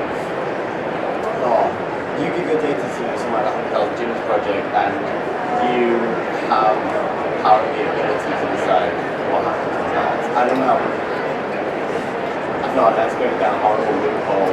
But yeah, again, it's about trust, because you can only go so far in determining where your users are coming from. Okay, so about building trust. I mean, if you share your data, there's only so much you can really do about it. You're going to have to sort of let go and accept that in some ways it might be used in ways that you either don't understand, or maybe ways that you can't really fathom or might not be useful for you ultimately. I've got some notes from Gabriel, and then I'll go to Alex as well. So I'm a bioinformatician, work with gel. And one of the things I find quite interesting is also we've got lots of data. We use it for validation of things like Dragon. So we work very closely with Lumina. When we find things that aren't quite the way we expect, or maybe we bring large bits of aggregate data that we can then use to normalize our error, are we ethically, should we be sharing that data with Illumina? They're not paying for it, but it improves their product, which allows us to improve what we offer. So it's the ethics of, should we share it freely, or should we be trying to charge them, and kind of how people feel about that one. As a point, to that point, I think if it's something which you find out that could ultimately be a patient benefit, do it. Please. Okay, brilliant. So a really fantastic point there about who do we charge for using open access data or genetic data, which is some way of database we use. Come and join us. We're talking about the ethics of data sharing. We're talking about patient advocacy.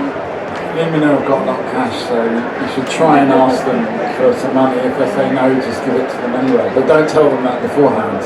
I'll just read it now. Go. So we've got a new face at the table. What's your name? Hi, I'm Vicky. And what brings you to the Festival of Genomics today? I'm the lead nurse at the East GMSA. So I'm the Alliance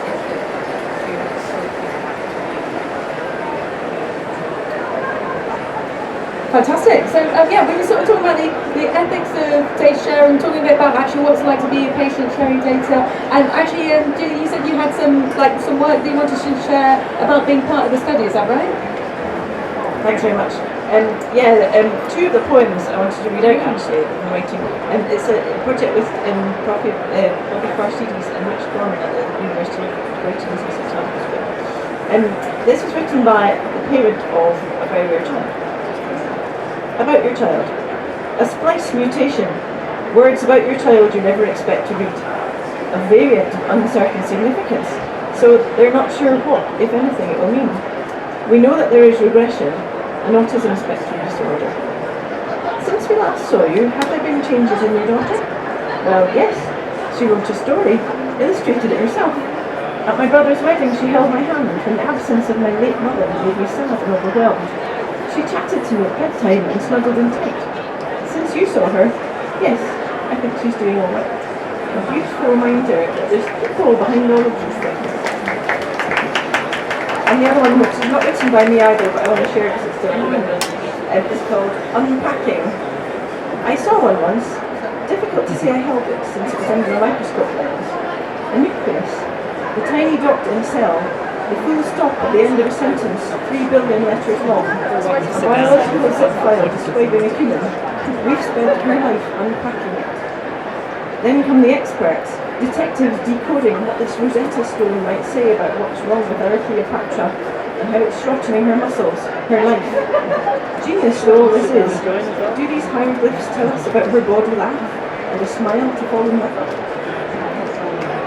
So there's a whole book coming out later this year, hopefully funded by the Wellcome Trust. We will be splashing it on social media when it arrives.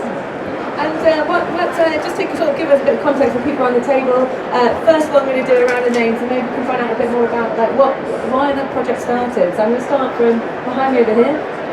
Maggie. Hi, I'm Gabriel. Julian. Marie. Vicky. Misha.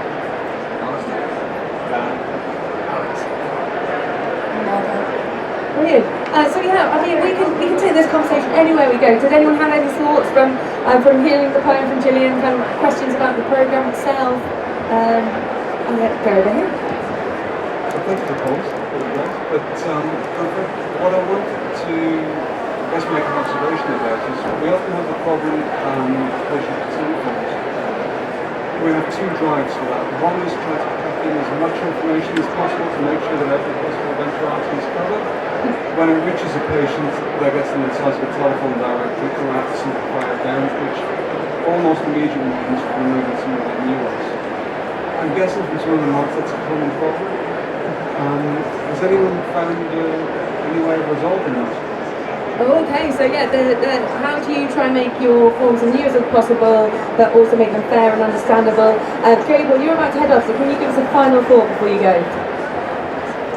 Yeah, I think it's really great the work that the panel do to keep reminding us that these are about people and we're not just sample values. Yeah, really appreciate that. Fantastic, thank you, Gabriel. Round of applause for you. And there's final thought from yourself, sir? Yeah, also I think it's great what you're doing and that you make it, make us remember that it's really good. Because I don't, you miss it totally. I have no one that is so kind of, I'm on the fence with the whole sharing equally. I obviously would benefit from many new treatments, but I think I need to, I still need to figure out where I stand on it. Fantastic, thank you very much. So Mikey, do you have some point? Well, I just think there's something about the nature of consent is that it's got to be dynamic. So I think that's the thing to impress upon people, that you don't actually know, and it's very hard, I know, especially in healthcare, to say we don't know what's going to happen. So, that's the reality, is that we don't know the possible outcomes of using the data or the research, where the research is going to go. But I think that's fine, as long as you say to people, if you want to be updated, we can keep you updated of where it's going, and then you can decide on it later on, if you've got the time and the patience. I think most people will just go, we trust you, over to you. Lots of nodding heads over there. You actually work with patients. What's your experience about working with, being sort of that in between? Well, listening to your poems, or the poems that you read, it made me really think about the language that we use, and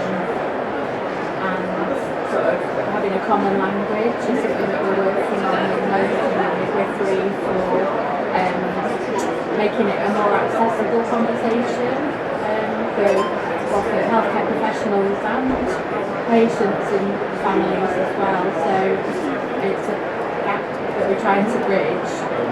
There's a glossary of terms that we utilise now in the genomics education program.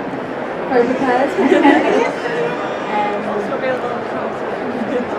I think there's a long way to go, and I think we started working with clinical nurse specialists in those specialist areas initially, but actually it's every nurse at every bedside or in the community or whichever speciality that needs to have enough knowledge to at least signpost patients appropriately, even if they don't have the in-depth specialist knowledge themselves. Thank you. Anyone to jump in on this? Margo? I mean, how to get people to read the terms and conditions. I really do think that you kind of have to tailor this, because just see what speaks to different groups of people, and I'm not saying get a celebrity to do it, but get a celebrity to do it, or a relatable person to do it, and in the language that will be understood. Because even for somebody who considers themselves as intelligent, shall we say, some of the language, by the time you finish reading, you kind of question what am I reading? Because also it's like, as you said, it's a barrage of information. So maybe there is a way of getting it across in a way that captures people's attention, but also is done by someone relatable. And we've said that this is the age of bio, but I'd say it's the age of entertainment, it's the age of celebrity. Unfortunately, this is like slightly non-scientific approach. But yeah, I'd say just to get someone to do it in a compelling way and understood. I don't know, maybe for Polish people get Polish celebrity, not like me, but for Polish people like me, I'm not Polish celebrity. Okay, so we were talking a little bit earlier about the fact that if you're trying to get people to consent to a study or to sharing their data, it's quite hard to make it nuanced and fair, but then also actually understandable as well. Alex, you want to jump in? I think just to your point about the huge contract, so I'm not a geneticist, I'm a journalist, but for me, I know my life events, and like people said, the risk is everything gets to it's perfect. So there's like a state of knowledge. So I know the stuff, somebody else knows the stuff. And once, say, my wife knows something that they haven't told her, I can't put that genie back in the bottle. So for me, the contract is looking after you. I just want to know that in the event that something finally bad happens to me and you can't get the genie back in the bottle, are you there to look after me, or are you there to look after you? And so long as you're there to look after me, that's great. We could move forward. Some bad stuff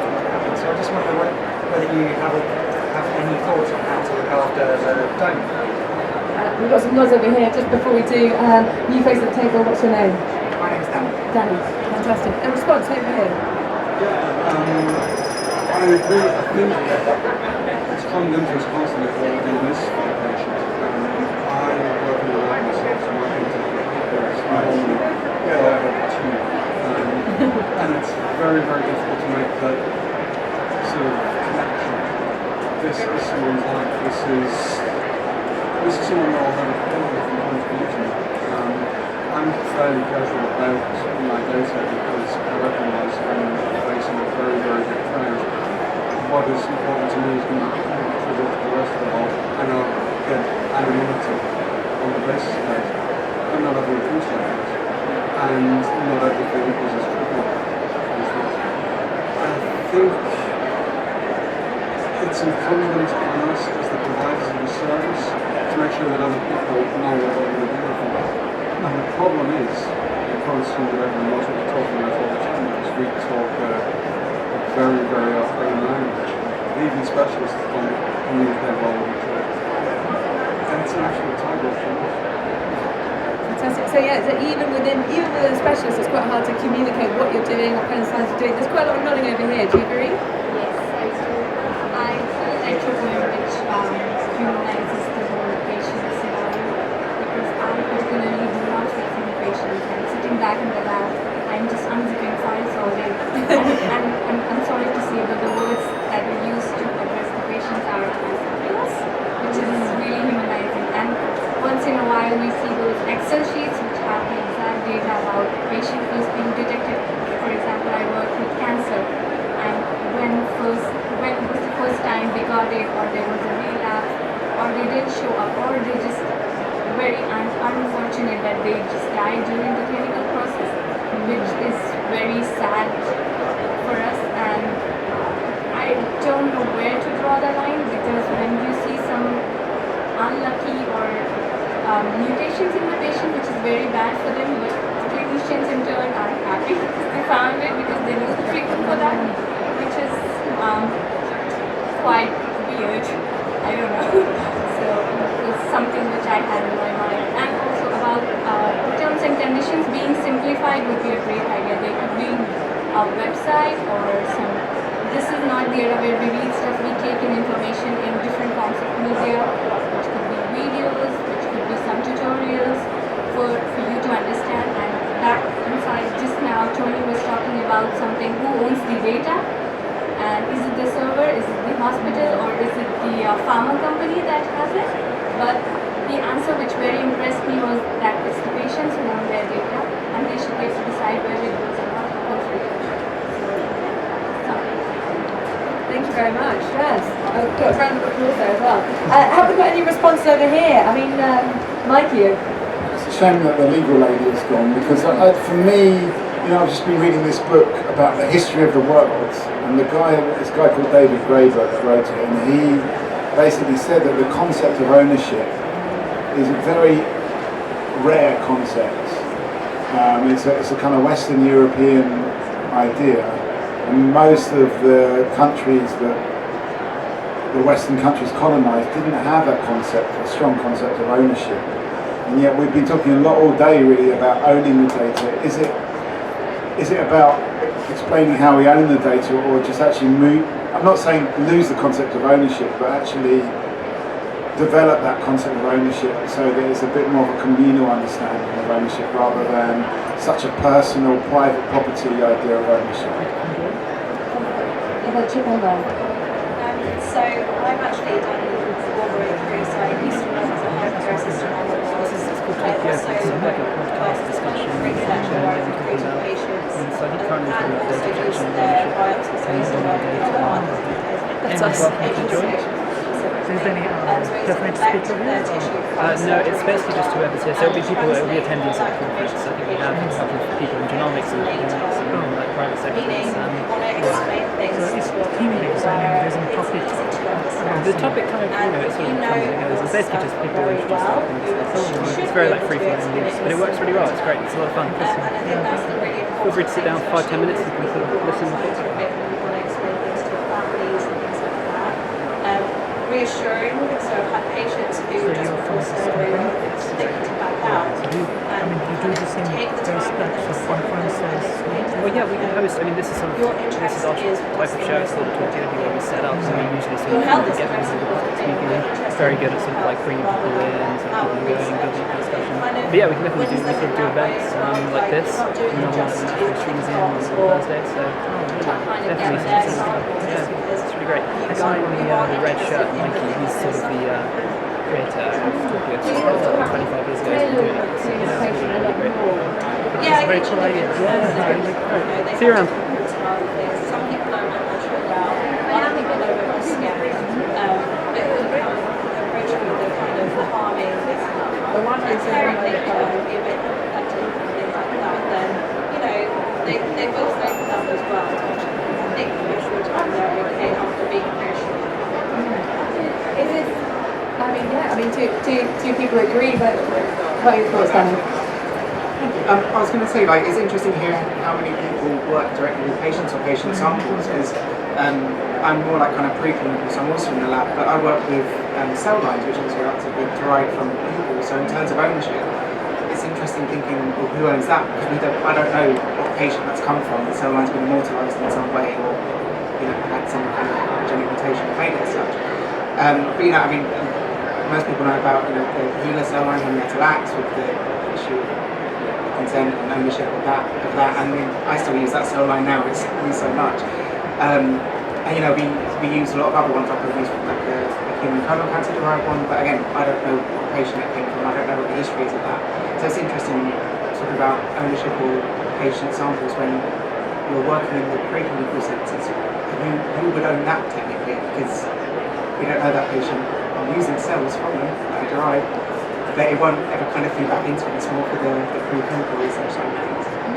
Okay, we've got a response over here. So yeah, how does this relationship work when it's a cell line, but it's sort of quite abstracted from yourself? Yeah, I was going to ask, I think you kind of clarified it at the end about how it's more important. It's more important from a kind of biological or preclinical perspective rather than actually knowing. In a cell line, you only need to know what's happened. You don't need to know anything about the person. I mean, the HeLa cells are an exception to that because they kind of history behind them is so kind of fraud. But yeah, I kind of in that case, I'm kind of wondering if there actually is much more other than the actual biological stuff.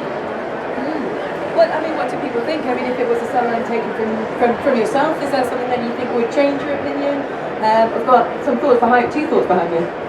I just wonder whether there's a way of kind of bringing scientists and because did you say it's specimen? No, not specimen. Samples a bit more together, So they're not just faceless scientists and they're not faceless samples. And I wonder whether I really did enjoy the idea of poetry because it immediately humanized the whole experience of science to me. And I wonder, and I know that Wellcome is quite good at bringing art and creativity into the research. So I'm really up for that. But also, apparently, going back to the DNCs, apparently a good actor can make a great play out of a telephone directory. So I wonder, just going back to my own point again. So you got some chuckles there. I'm going to go Daniel and then Mikey. Okay, I think interesting. A question about this idea of what exactly, sitting down with someone like you were talking about, then exactly what they're going to be getting out of it. I guess, for something like the 100,000 Genomes project, which I'm not really know too much about it, I assume that you've collected everything you possibly can. The question about how do you actually sit down with someone and say, here's what exactly what I think of you, but we're also going to collect everything else as well.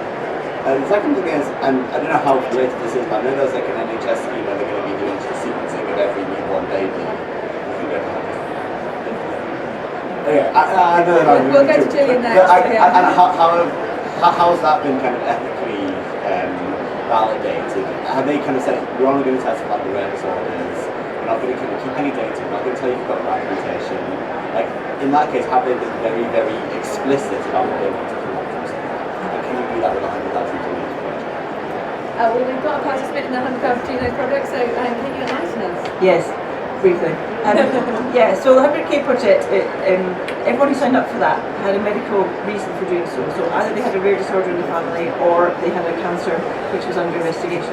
So in those circumstances, everybody who was coming was motivated to say, well, I want science to understand more about my genome and potentially the genome of my cancer cells to spot the difference and work out what it was that mutated to give them this cancer, and therefore what to actually target. And I understand that it may never come back to me, I may never get an answer, but I am happy to share my data with Genomics and Biodata, who are wholly owned by the Department for Health, who will keep this in a secure data bank. And Vivian Parry loves to use the analogy of it being a fish tank. So you can come along, you can look at the outside of the fish, you can look at, it's like going to an aquarium, you can look at the fish, you can write about the fish, you can probably even take pictures of the fish, but you're not allowed to actually take the fish home. So, as a researcher, you come in and you look at all the fish and you can see what you can see within the environment, but you're not allowed to take them away and take us away. And so that model seems to work fairly well. I think this is something that is an analogy that people can understand. It's something that's fairly easy for people to get a handle on.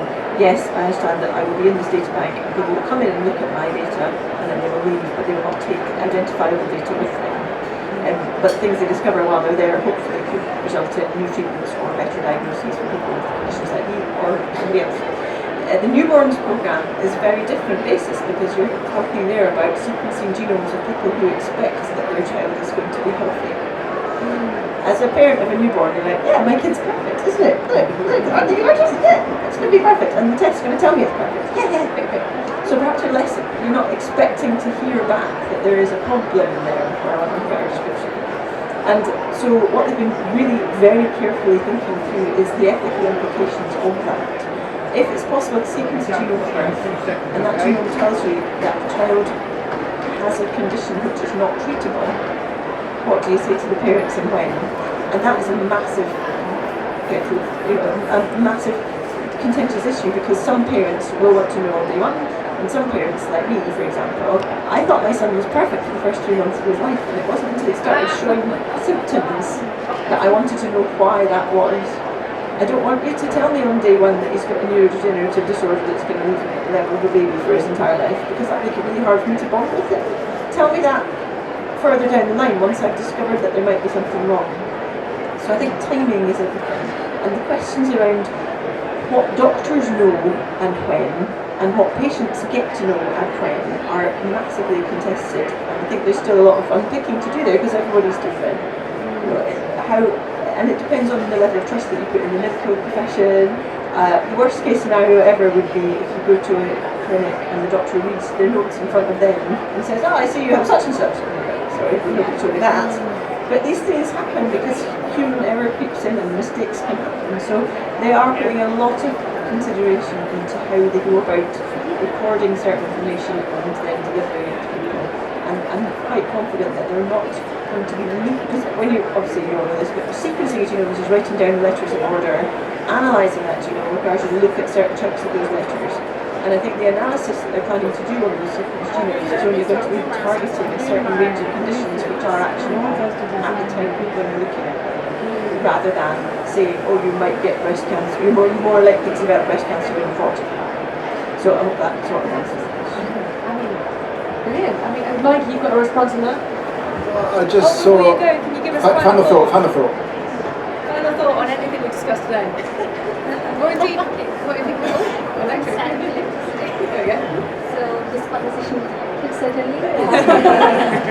Thank you guys. I had some very beautiful thoughts from all walks of the profession that I am in. I wish you guys good luck in your future. Fantastic, thank you very much. Round of applause from the Talkaoke table. Thank you. Oh, maybe not. There we go. Oh, air horns, even better. Michael, you've got a response to I just saw something on Facebook from a friend of mine about her son, who's 23, was diagnosed with autism, and whoever did the diagnosis said, well, you might have to look after this child for the rest of your life, and you need to be prepared for this. But actually, her son went to university, has now got a job, has got a girlfriend, lives quite a normal life. Sure, he's on the autism spectrum, but it wasn't the kind of,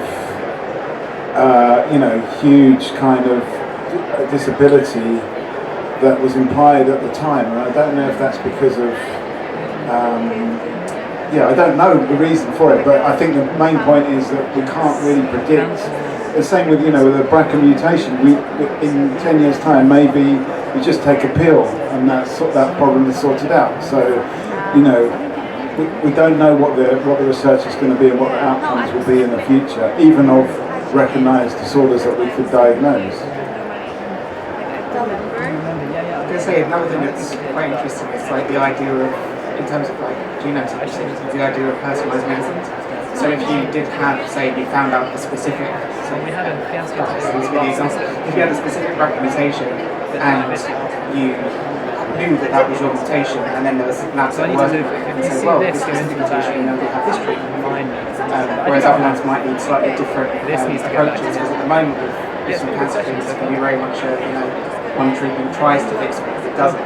But if you knew exactly which mutation you had, then you could target that a bit better. But then, of course, it depends. I agree with you. It depends at which stage you want to know that information. Like if you had that information before you even knew you had any problems going on, that might be a bit more difficult to deal with. But if you knew that you knew that you were diagnosed with something, you interned that you were diagnosed with breast cancer, and you knew exactly which mutation you had, then it could be used for like genome precision medicine. So I guess I agree. Timing is definitely key when you want to know. I mean, I know like my mum doesn't want to know. She doesn't want to do any tests. Doesn't want to know she's genetically predisposed because she says it would, you know, the rest of your life it will change your outlook on it.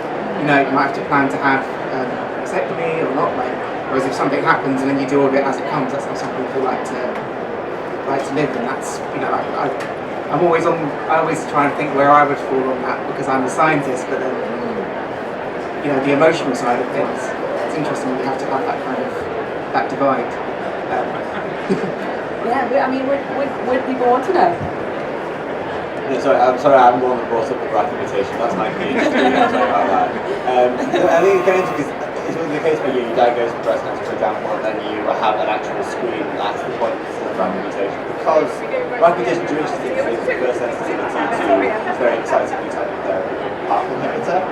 And I don't know if any of you heard Serena Nixon's panel this morning. I did, because I was outside in a very long queue. But her work is amazing, and actually, I think it's amazing about these PARP inhibitors is that they're useful for people with BRCA mutations, but they're also useful for a lot of people who don't have BRCA mutations, but kind of act as if they do have BRCA mutations, and that's kind of what my work's in.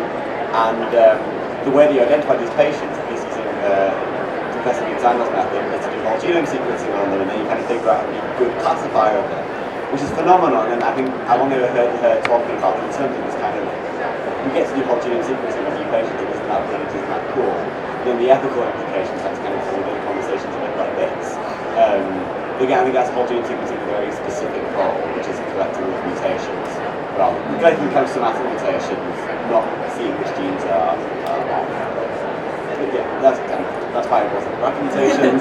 You can stop talking about it if you want to, but It affects a lot of people. Alice, you wanted to chip in on that? Yeah, and I promised not to talk about BRCA mutations. I was just thinking, setting up something like a population-wide whole genome sequencing service, I think there are maybe three main things that deserve a lot of thought: the technology, the logistics, and the ethics. And I think because you have companies that will push their instruments, because you have ways of measuring how much data you've collected, how many bases you've got, all kinds of metrics that can be measured, put in a spreadsheet, you can plot graphs on, they get a lot of attention.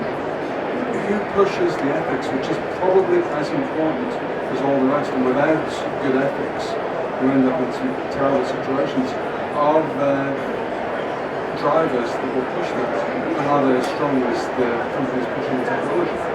Okay, so you think there actually needs to be more ethics advocates, but where are they in NHS and the research? Oh, have you got a final thought before you go?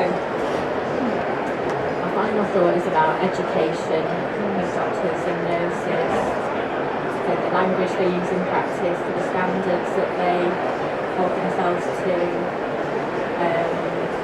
It's starting to infiltrate into undergraduate education, but on a university by university basis, so we need some standardisation. And it will take a long time for those people to come into practice, and then another training plan for those in practice now. Thank you very much. Yes. air horn for you as well, thank you. You can do a final thought indeed.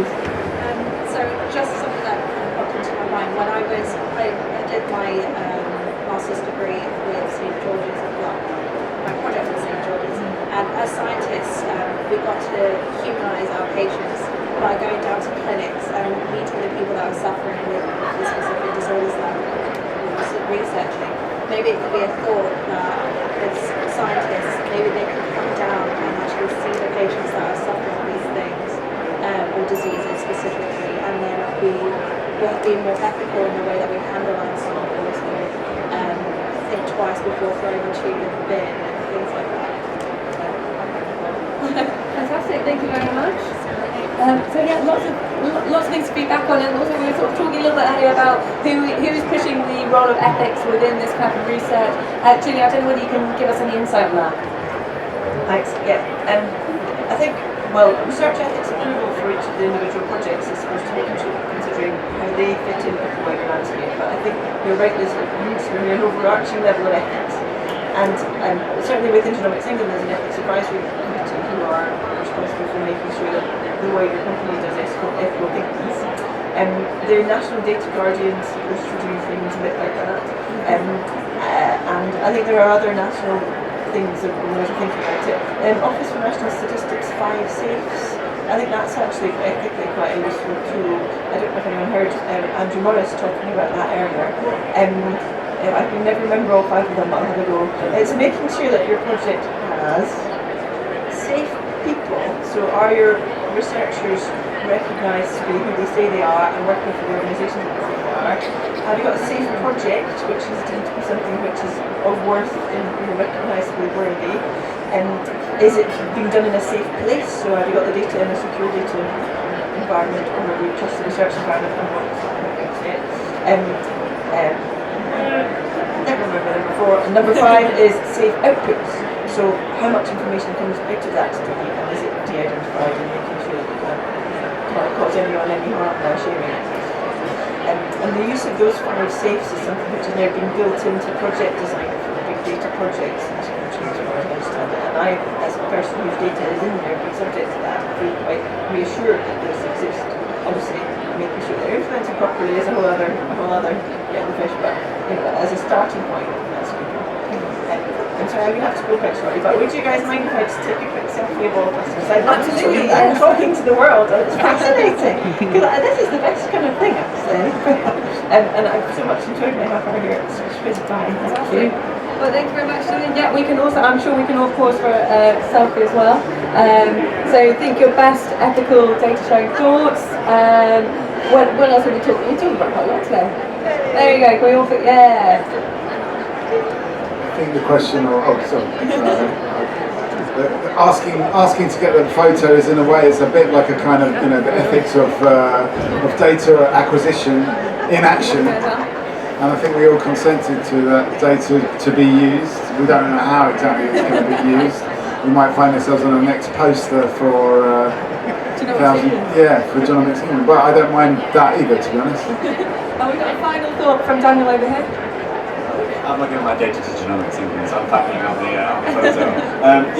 Thanks for the really, really cool conversation. I had a lot of meeting with Alistair, which is kind of instead of having people like vying for the ethical side, this has been a really cool conversation, but I'm pretty certain it's a conversation that every ethics committee has had already, and they've come to the same conclusion that the same things are good, the same things are bad, the same things are difficult. Where that's translated into something actually beneficial is kind of completely separate issue. Do you think there's something missing? I can't think what it is though. It's the ethics committee is all good. But thanks very much. No, I like that. Was a great final thought to lead us on. So we might have lots of ethics communities. We might come to all these conclusions about what do we do about screening, what do we do about patient advocacy. But actually, within all of your areas of work, do you actually see that coming to fruition? I mean, I don't know why you guys are at the festival today. What's your name and then why are you here? My name's Tom. I manage a paediatric and adult liver biobank at King's. So we spend a lot of our time recruiting patients to donate material and clinical data to us, which we then distribute to research groups. Mostly within the UK, but we do it globally as well. So you might have sat on a few ethics committees. I have sat on an ethics committee, yeah. I sat on one for about 2 years in the past. Is it fun? Is the it fun? question It is. It's quite nice being able to have an impact on how the research is shaped. What's interesting about the panels is people come from different backgrounds. So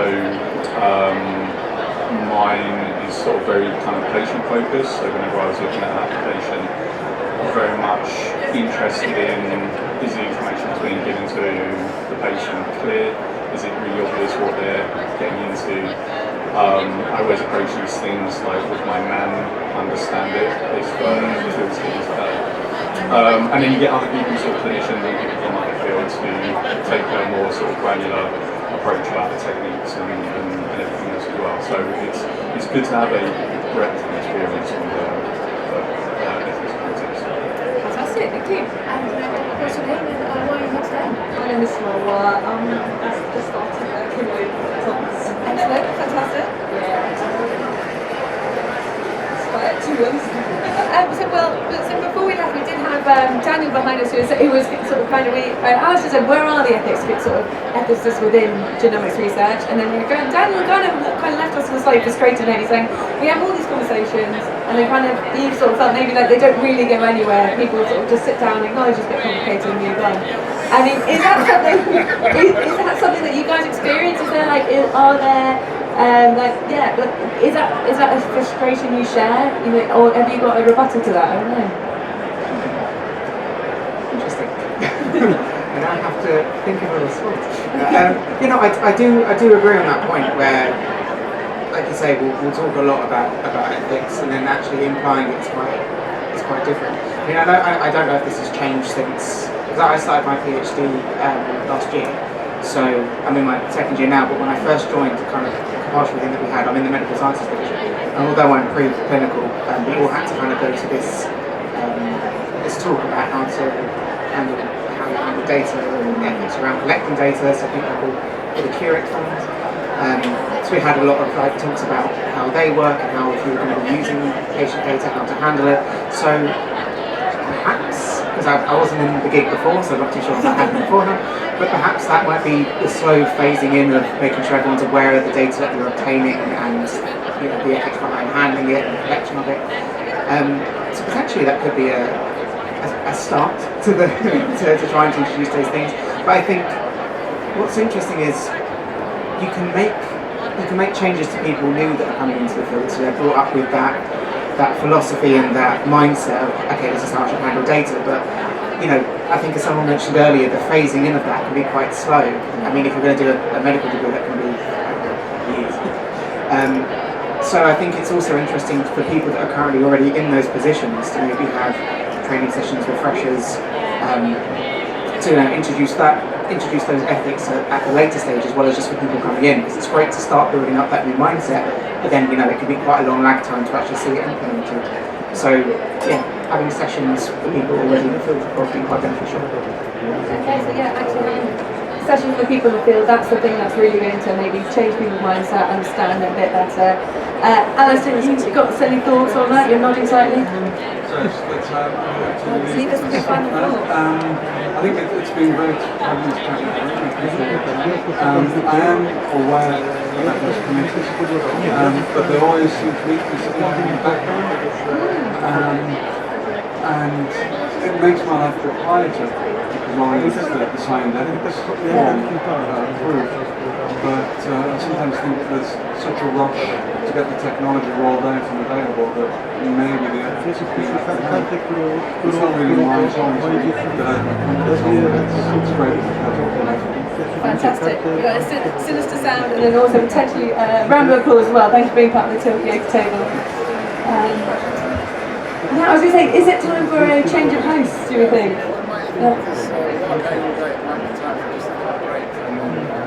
We'll start back up again. What time will we start back up again? It is 1:45. This is Talkaoke. 2:15. Okay. Well, you guys I think we're going to have a short pause just to swap posts and get a refreshment. Here we go. I'm sorry, this is you guys are welcome to stay here, and we'll return, I think, at 2:15. Before we do that, we'll do some final thoughts from this round's session. So I'm going to start over here. Final thoughts, Danny. I mean, your I think face what was really on the big interesting TV earlier there. on, we were talking about humanising patients and humanising samples, and I guess the kind of slightly play the devil's advocate on that. From the scientist's perspective, if I was in a lab and I knew, if I was working with patient data, because I say about the sonar, but if I was working with patient data and I knew that the result of this means that this person who faced the name I knew is about to change their life for the worse, say, would I be able to emotionally and mentally handle the job as opposed to if the samples were anonymised? Because you know, let's say there's like, there's a parent of like 3 kids and they're about to do a test that delivers devastating news. Could you handle that as emotionally as you think? So that was my, I guess, devil's advocate side of things. Yeah. Thank you very much. Thank you. And it'd be interesting actually to hear from you guys on the final thoughts, because you sort of sit in the middle of that data collection stream. So I'd sort of follow on from your point. There is in my experience, a massive disconnect between the research community and the patient. In order to maintain anonymity, you can bridge that by institutions can take more responsibility and do more sort of outreach or kind of events where they, because these patients are donating material, so patients donate material to our biobank, and we can distribute that to several research projects. So we could then feed back to those patients, or say have like a conference, something like this, where the patients are invited and the researchers that have used their material and their data can come back and present the work that they've been doing, which enables them to sort of connect again. And to borrow the word, humanise it. Sorry. Oh yeah, question from Mikey. Yeah, earlier on I was just kind of saying, but without any real knowledge about it, more of a sort of sense that the feedback for people donate, well, we're actually talking about donating data, but for donating tissue as well. How important that feedback is, and it comes more from the perspective of somebody that works as a talk show host, how important feedback is for people. And yeah, it's nice to know that feedback isn't, but I guess the question, if there's a question, is how important is that feedback, and how do you kind of package that feedback that makes sense to all these people that have donated? So it's a good question. We use feedback in 2 ways. So we use it to inform how we do what we do, certainly within the biobank. And then it's a real effort sometimes to, what's the right word? You have to simplify what you're doing, because sometimes what people are doing with the work is, I mean, I am a scientist, but I don't have the background that a lot of the people that I work with have. So I don't always understand to a really granular detail what they're doing. So it is their responsibility though to simplify and present the information in a way that a more lay audience, like I said at the beginning, would my man understand it, to simplify it and present it in a way that is understandable to a really wide and diverse audience. Fantastic. Any other final thoughts, or should we just do a direct swap? But any final thoughts? A response. I'm sorry, I'm randomly here. Thanks to this lady, I was taken for a while, but I heard the word simplicity, simplify, and also the information, etc. Maybe I'll start from your scientist, which is Stephen Hawking, who says something like this: over a million of years, mankind lived almost like the animals, not as animals, almost like the animals. But at some point started something amazing. Listen, 2 things happened. And in 2 things there is one word which Hawking is stressing. We started learn to talk and learn to listen. And in 2 actions there is word learn. And then there is the rest, which is the drama, which we did here. Probably those people are interested in human this and in the past, I guess, is about that. So then the opposite process started, right? When we stopped to learn, stopped to talk, and finally stopped to listen. That's the biggest drama. That when there is a dialogue, I mean, because we are right now talking about the disease, right? But it's not about how to deal with the disease. With the disease, you have to just go back to the origin of the river, like against current, right? To the reference point. I'm sorry, my last name is reference, which is included in the word reference. People are asking me what I'm doing. I'm making references. I'm going to the conferences, and sometimes I'm dealing with the interferences, which is just taking to the, let's say, square the toes. But what is important here? Maybe I will finish this. You're a great mathematician, right? Physicist, right? Because I'm a mathematician, by the way, and most of the things are. It's amazing, but all the things are referring exactly to math and to philosophy. What things are the, let's say, were the leading tools of Stephen Hawking.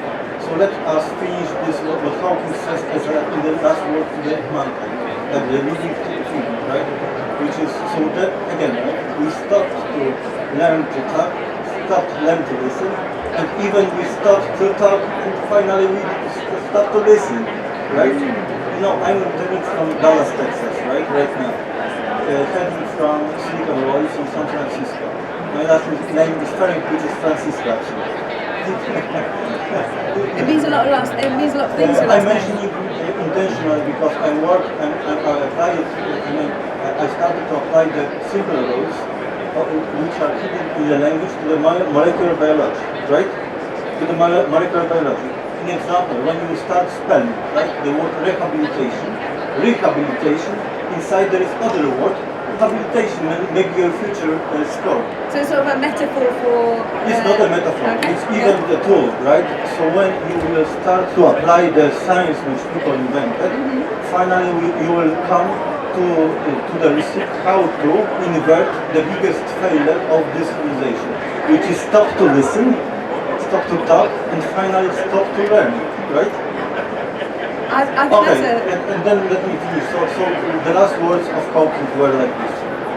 So because we stopped to learn to talk, learn to listen, and finally we even not listen to anybody, like you are listening to me. I'm sorry that I'm random with you.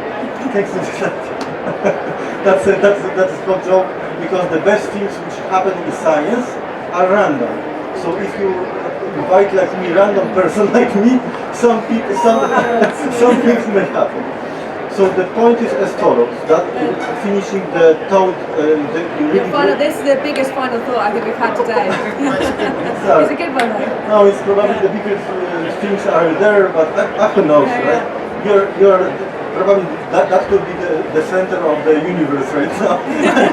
It's literally, believe me, that everything, what is, let's say, in those thoughts, we narrowed, we simplified to the two mathematics, to the primitives. Exactly this, what is the shape of that, this the circle, and also the straight line, and also we explain all the curves, curves to be translated to the single line into the circle. Exactly this what we are doing mathematically. We are construing curve training krzywe. Sorry, just we can translate it to them because please translate. What he said was translating what this means in Polish. In Poland, this is the funny thing, because I'm sorry, my place of birth is Poland, in Warsaw. And the point is that there is word curve, which in Poland means kurwa. Very awful, like the most awful word, which is bitch. Of course, those ladies which were a little curved in the Wild West, well, you know what they were doing in Las Vegas, in example, and from which I come, right? Those were curves, not words. So you're trying to straighten the curves. Never mind. Anyway. This is kind of metaphor, but exactly this is about the simplification of the curve, right? Because what we are doing, we are exactly this what Hawking did extending the science invented by your Sir Newton, thanks to Newton, Apple.